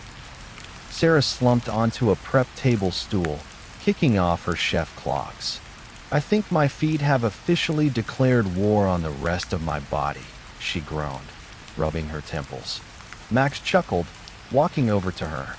He knelt, surprising her, and gently began to massage her tired feet, his strong, warm hands working out the knots in her arches. Sarah let out a sigh of pure contentment, leaning her head back against the cool stainless steel. "You're a miracle worker, Sterling," she murmured, eyes closed. "Just applying a little strategic pressure," he replied, his voice low, a playful note in it. "Maximizing comfort, minimizing fatigue. It's all about optimization, Du Bois." Sarah opened her eyes, a soft smile gracing her lips. "Is that what we're calling it now? Optimization?" Her gaze searched his, seeing the tenderness in his eyes, the subtle smile on his lips. He looked up at her, his touch unwavering. "Among other things, you know, Le Monarch is on track to not just break even, but to turn a significant profit within 3 months. Far ahead of schedule." "I know," Sarah said, her voice softer. "We did it, Max. We really did it." "We did," he confirmed, still massaging her feet, his thumbs working circles into her soles. "And I think we're going to keep doing it. For Le Monarch. And for us." His eyes held hers, a clear, unspoken question in their depths. The future of the restaurant was becoming clear, but what about the future of them? Just as the quiet intimacy swelled, a sharp, insistent rapping echoed from the service entrance. Max sighed, straightening up, the moment once again subtly interrupted. "That can't be good," Sarah muttered, pulling her clogs back on. Max opened the service door to find Julian Vance standing there, looking unusually stressed, accompanied by an older, impeccably dressed woman with a face carved from granite. Her gaze swept over Max and Sarah, then the still humming kitchen, before settling on the makeshift pop-up space with a disapproving frown. Max, Sarah, Julian began, his voice strained. I apologize for the late intrusion. This is Genevieve Dubois. He gestured to the formidable woman beside him, Sarah's grandmother, and the former owner of Le Monarch. Sarah's eyes widened, a mixture of surprise and sudden apprehension. Grandmere, what are you doing here? I thought you were in Nice. Genevieve Dubois was an imposing figure, even in her advanced years. Her silver hair was pulled back in a severe bun, and her eyes, an older, sharper version of Sarah's, missed nothing. She surveyed the pop-up kitchen, the modern equipment, and the somewhat less than traditional arrangement of Sarah's experimental spices. Her gaze finally landed on Max, then flickered between him and Sarah, lingering on the subtle, undeniable closeness between them. I received certain reports, Genevieve said, her voice a low, gravelly rumble, thick with a formidable French accent. Her eyes, filled with a cold, assessing glint, pinned Sarah. Reports of a Phoenix pop-up, of deconstructed dishes, and of Le Monarch's kitchen being reduced to a modernist, experimental laboratory. She sniffed disdainfully. This is not the Le Monarch I built, Serafina. This is not the legacy I entrusted to Sterling and Company. This is the betrayal of its soul. Her gaze, sharp and accusatory, now turned fully on Max, and you, Monsieur Sterling. I was assured you would preserve its essence, not strip it bare for mere profit. What have you done to my restaurant? Her voice, though quiet, carried the weight of decades of culinary empire and promised a storm. Alara felt a sudden chill, far colder than any late-night kitchen air. The triumphant bubble of their success burst, replaced by a fresh, formidable challenge. It seemed their biggest hurdle wasn't just fixing a failing restaurant, or even falling for each other. It was convincing the very matriarch who embodied Le Monarch's soul that their radical, successful transformation was, in fact, the greatest act of preservation. The air in the temporarily revamped Le Monarch kitchen crackled, not with the sizzle of culinary creation, but with the icy disapproval emanating from Genevieve Dubois. Her presence filled the space, an immovable, formidable force, making Julian Vance look distinctly uncomfortable. Her gaze, sharp and critical, bore into Sarah, then swung to Max, accusing them both of culinary treason. Grandmere, please, Sarah began, stepping forward, her voice a careful blend of deference and defense. You must understand. The kitchen's wiring was a fire hazard. The gas lines were corroded. We had no choice but to implement these changes for safety and to save the restaurant from immediate closure. The pop-up was our way to keep Le Monarch alive, to keep it relevant, to build revenue for the full restoration. Genevieve merely raised a perfectly sculpted eyebrow, a gesture that conveyed a lifetime of unimpressed authority. Relevant? Le Monarch does not seek relevance, Serafina. It is tradition. 80 years of timeless excellence, reduced to deconstructed dishes and a temporary Phoenix pop-up. A clever name, perhaps, but it sounds like a trick, not a triumph. Her eyes swept over the gleaming portable induction burners, the minimalist plating area, a stark contrast to the grand, bustling kitchen she remembered. Where is the soul, Serafina? Where is the heart of Le Monarch in this laboratory?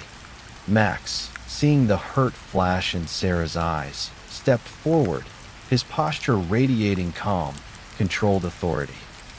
Madame Dubois, he interjected, his voice firm but respectful. With all due respect, the restaurant was dying. Slowly, but certainly. Its soul cannot exist without a body that is fiscally sound and structurally safe. Our modernist laboratory has not only prevented financial collapse, but has rekindled the public's fascination with Le Monarch. We have waiting lists stretching for months. We've introduced a new generation to the brand. A brand, Monsieur Sterling, Genevieve retorted, her voice hardening, that my family built on authenticity, on meticulous detail, not on fleeting trends and superficial buzz. You speak of numbers and brand recognition. I speak of legacy, of culinary truth. And the truth, Grandmere, Sarah interjected, her voice finding its steel, is that the culinary landscape has changed. People want innovation with tradition. They want an experience. We are giving them that, while keeping the spirit of your recipes alive. Colette and the staff, they understand. They've embraced it. She gestured towards the back of the kitchen, hoping Colette would appear as a witness. Genevieve's gaze softened almost imperceptibly as she looked at Sarah. My Colette, she is loyal to a fault, but she is also set in her ways. I worry you have led her astray, ma petite chérie. She is thriving, Grandmere, Sarah insisted. She's teaching us old techniques, and we're showing her new ways to present them. It's a collaboration. Collaboration? Genevieve's eyes flickered between Sarah and Max, a knowing, almost predatory glint entering them. Her gaze lingered on Max, then on the subtle, undeniable closeness between him and Sarah, the way they stood in silent defense of each other. A flicker of realization seemed to cross her face. Ah, I see. Perhaps this collaboration extends beyond the culinary, yes? A flush crept up Sarah's neck, and Max's jaw tightened almost imperceptibly. Julian, sensing the shift in the conversation to highly personal territory, visibly winced. My personal life, Grandmere, Sarah said, her voice strained, has no bearing on the success of this project or the future of Le Monarch. Everything has bearing, Serafina, Genevieve countered, her voice dropping to a low, intense rumble, especially when one entrusts a legacy. I chose Sterling and Company because they promised discretion, preservation, and a long-term vision, not a whirlwind romance leading to who knows what compromises. She turned back to Max, her eyes narrowed. Monsieur Sterling, your reputation is for ruthless efficiency. My granddaughter is passionate. A fire. Does your efficiency extend to extinguishing that fire, or merely diverting it to your own ends? Max met her gaze unflinchingly, a quiet strength emanating from him. Madame Du Bois, my reputation is for delivering results, and my commitment to this project and to Sarah is absolute. We have a shared vision for Le Monarch, to honor its past by ensuring its future.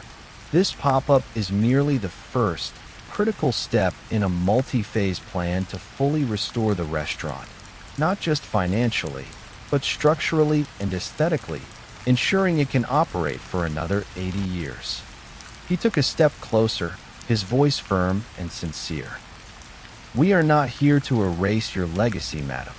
We are here to rebuild it, stronger and more vibrant than ever. And we can only do that together. His eyes flicked to Sarah, a silent promise in their depths. Genevieve looked from Max to Sarah, then back to Max. She saw the unwavering conviction in his eyes, the subtle protectiveness in his stance. She saw the flushed cheeks of her granddaughter, the defiance mixed with a deeply rooted affection.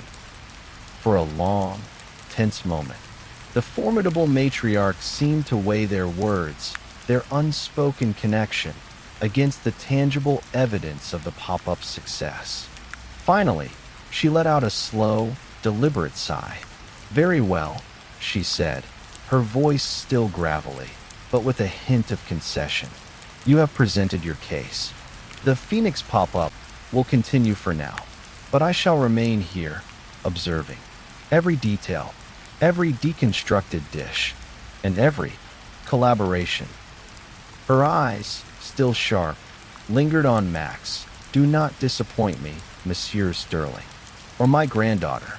With that, Genevieve turned on her heel and, with an imperious nod to Julian, swept out of the kitchen, leaving a potent silence in her wake. Sarah let out a shaky breath, slumping against the counter. "Well," she managed, a weak laugh escaping her lips. "That could have gone worse." She didn't disown me.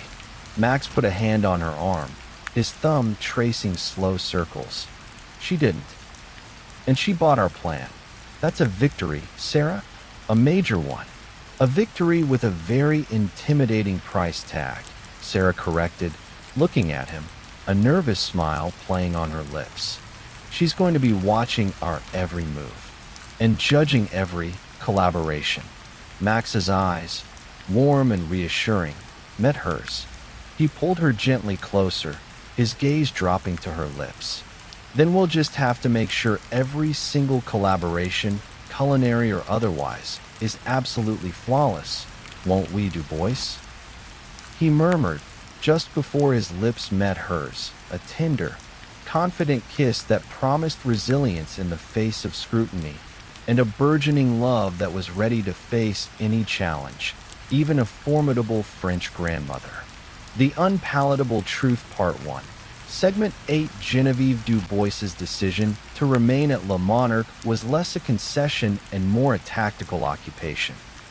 She moved into a suite above the restaurant, a silent, formidable presence who seemed to materialize in the dining room, the pop-up kitchen, or even the bustling construction zones with unnerving frequency. Her eyes missed nothing. Her opinions were delivered with the precision of a chef's knife, and her very presence was a constant, intense pressure. For Max and Sarah, this meant their collaboration had to be flawless, both professionally and personally. Every dish, every logistical decision, every interaction with the staff was now under the watchful eye of the matriarch who embodied Le Monarque's very soul. And their blossoming relationship, born in stolen moments and whispered confessions, had to retreat further into the shadows, confined to the deepest hours of the night after Genevieve had retired. Despite the added scrutiny, or perhaps because of it, their partnership deepened further. The pressure refined their joint efforts. Max, now keenly aware of Genevieve's traditionalist leanings, found ways to integrate modern efficiency with classic Le Monarque elements. He redesigned the dining room layout not just for capacity, but for an intimate elegance that hinted at its grand past. He discovered a treasure trove of original blueprints, leading to the restoration of hidden architectural details that even Genevieve had forgotten. Sarah, spurred by her grandmother's quiet disapproval of deconstructed dishes, pushed her creativity even further. She didn't abandon her innovative style, but she anchored it more firmly in the bedrock of French culinary history. Her dishes became artful reimaginings of Le Monarque's classics, each bite a journey through time, demonstrating reverence for tradition while embracing bold, new flavors. She even managed to revive the ancient sourdough starter, coaxing life back into it, a silent testament to preserving the soul. Their clandestine moments became increasingly precious. After everyone had left, and the restaurant was cloaked in silence, they would meet in the dining room. Sometimes they'd simply sit on the worn velvet banquettes, talking, holding hands beneath the table, discussing not just work, but the subtle art of navigating formidable grandmothers. One evening, after a particularly trying day of Genevieve's pointed critiques about the lack of proper tablecloth starch, Sarah slumped onto Max's lap as they sat in a quiet corner of the dining room. "She thinks I've betrayed everything she built," Sarah whispered, her voice tired, her head resting against his shoulder. Max tightened his arms around her. "She thinks you're changing it. And change, especially to a legacy like hers, is terrifying. She loves Le Monarch, Sarah. And she loves you. She just has a unique way of showing it. He kissed her hair. We'll show her. We'll rebuild it. And it will be everything she ever dreamed of and more. He recounted a story of his own stern, unyielding father, whose approval had always been elusive. He never said he was proud of me. Not once.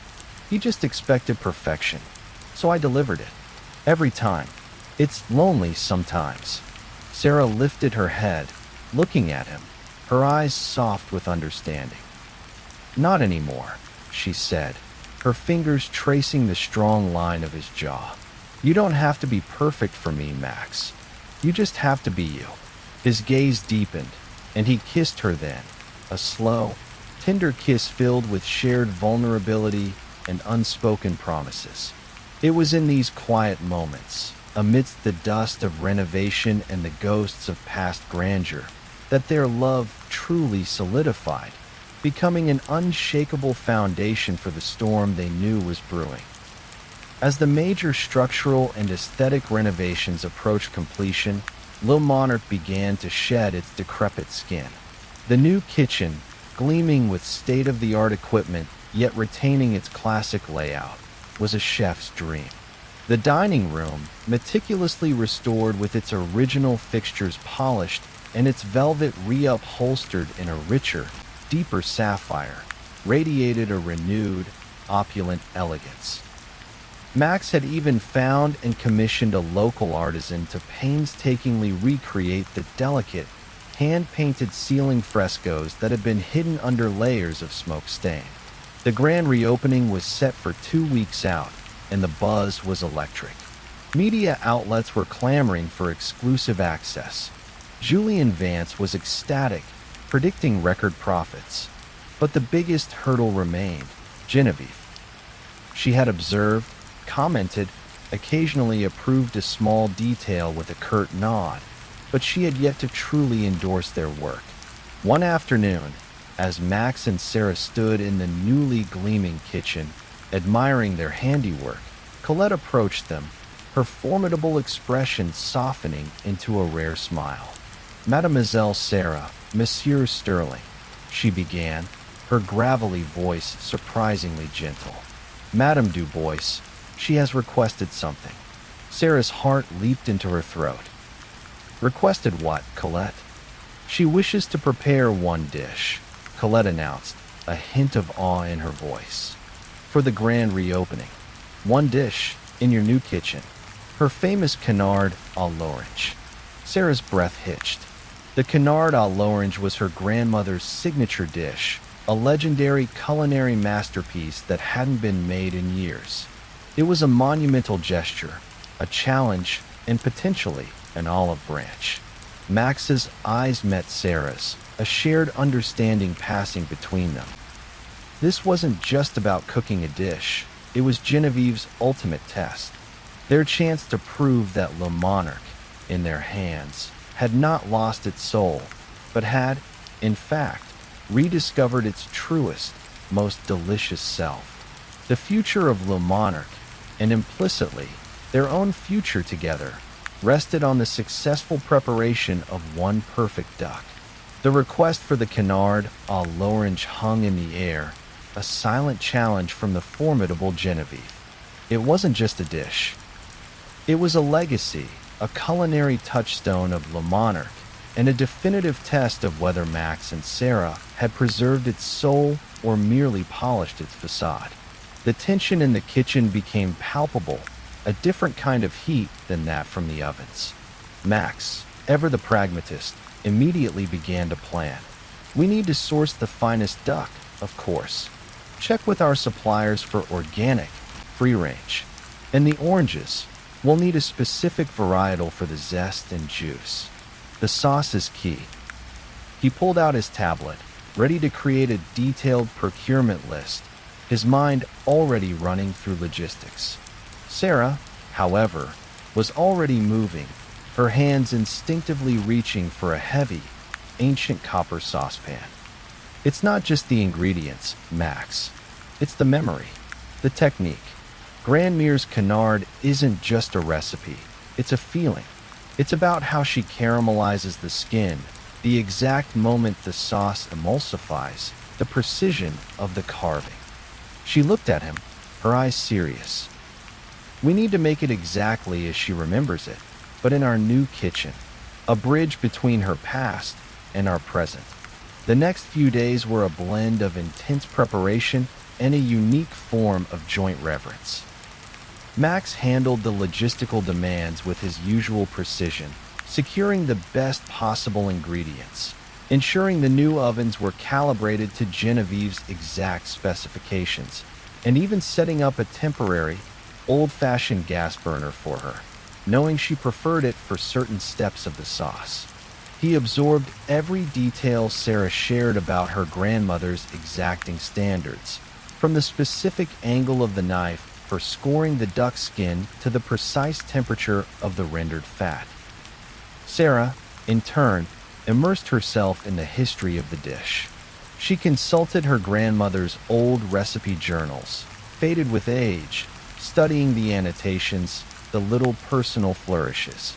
She recalled childhood memories of watching her formidable grandmere in the old kitchen, the scents, the sounds, the stern but loving guidance. She even experimented with a few small test batches of the sauce, ensuring the bitter orange and sweet caramel balanced perfectly, without a hint of her usual modernist deconstructions. Their private moments became focused on the duck.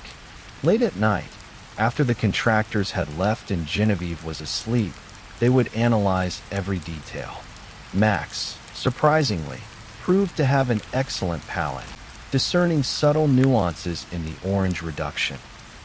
Sarah found herself relying on his methodical approach to ensure consistency, something she'd often dismissed in the past. One evening, as they practiced searing the duck breast, trying to achieve Genevieve's elusive, crackling skin, the heat from the stove flushed Sarah's cheeks. Max, standing beside her, leaned in, watching her every move. "You know," he murmured, his voice low, "the way you focus, it's incredible. You bring everything to life." Sarah glanced at him, a warm blush spreading beyond the heat of the stove. "Takes one to know one, Sterling. You make a spreadsheet sing." He chuckled, a rich, warm sound. "Only for you, Du Bois." He reached out, gently guiding her hand as she adjusted the flame. His touch, warm and reassuring, sent a thrill through her. In the quiet intensity of the kitchen, their personal chemistry mingled with their professional purpose, creating a powerful, undeniable force. The day of the reopening arrived, a flurry of excitement and nervous energy. The restored dining room gleamed, fresh flowers adorned every table, and the air buzzed with anticipation. Genevieve Du Bois, a formidable queen in her domain, was already in the kitchen, observing, silent and unsmiling. She watched as Sarah and Max moved around the new kitchen. Max was coordinating the brigade, ensuring every station was prepped, every piece of equipment ready.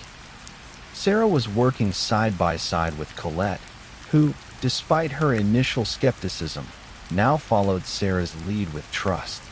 Finally, Genevieve stepped up to the dedicated gas burner, the antique copper pan she had used for decades held firmly in her hand. She placed it on the flame, her movements slow, deliberate, each gesture imbued with decades of culinary mastery. She wasn't cooking alone. She was guiding. Max and Sarah stood a respectful distance, watching, learning. Genevieve began to render the duck, her hands working with a practiced rhythm. She then turned to Sarah, a rare, almost imperceptible nod. "The zest, Serafina." "Exactly so." Sarah, with a deep breath, began to finely zest the oranges, her movements precise, knowing the exact amount of fragrant peel her grandmother preferred. Then, Genevieve turned to Max, her gaze sharp. "The timing, Monsieur Sterling. For the final crisping." It is critical. You understand? Yes, madam, Max replied, his eyes on the duck, his internal clock already calibrated. He knew the precise temperature fluctuations of the pan, the exact moment the fat would render perfectly. As the duck roasted, its aroma filling the gleaming new kitchen, Genevieve began to prepare the sauce. She worked with a quiet intensity, a master at her craft. She added the orange juice, the Grand Marnier, the rich demi-glace, stirring with a wooden spoon that seemed to hum with history. She tasted, adjusted, then, finally, she held out the spoon to Sarah. Sarah took the spoon, her hand trembling slightly. She tasted. It was perfection. The sharp tang of orange, the deep richness of the duck, the subtle sweetness of caramel. It was her grandmother's canard, exactly as she remembered it, brought to life in their new kitchen. Tears pricked her eyes. Then Genevieve turned to Max and offered him the spoon. He took it, tasted, and a look of profound understanding crossed his face. He knew the complex layers, the intricate balance. It is magnificent, madam, Max said, his voice genuinely reverent. Genevieve nodded, a flicker of satisfaction in her eyes. The duck was transferred to a carving board. Genevieve herself took the knife, the polished steel gleaming under the kitchen lights. With precise, expert movements, she carved the duck, each slice perfect, revealing the rosy pink meat. Then, she did something unexpected. She stepped back, gesturing to a plate. "Serafina," she said, her voice softer than they had ever heard it. "Plate it. Your way." Sarah's heart soared. It was a true collaboration.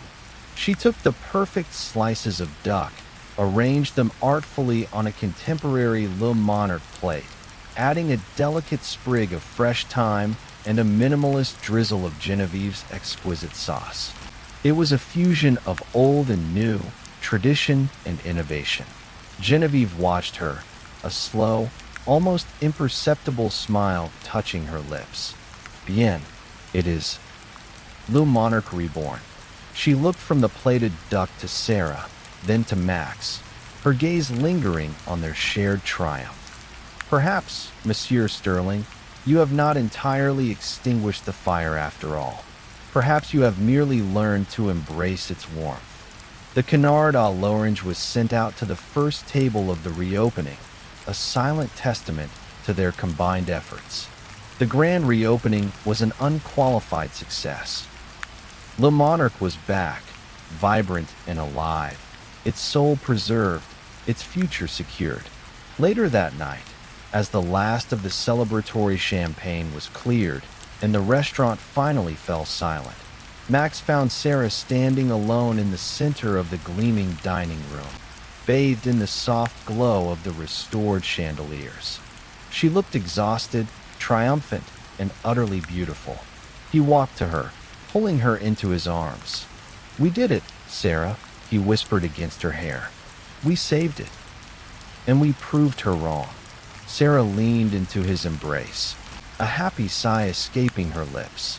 "No," she corrected, looking up at him, her eyes shining. "We proved her right.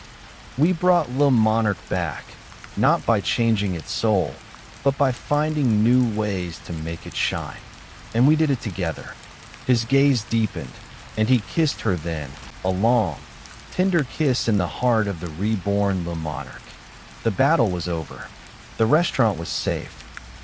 And the enemies, once so fiercely opposed, had found their perfect, delicious harmony, a love story as rich and complex as the finest canard à l'orange.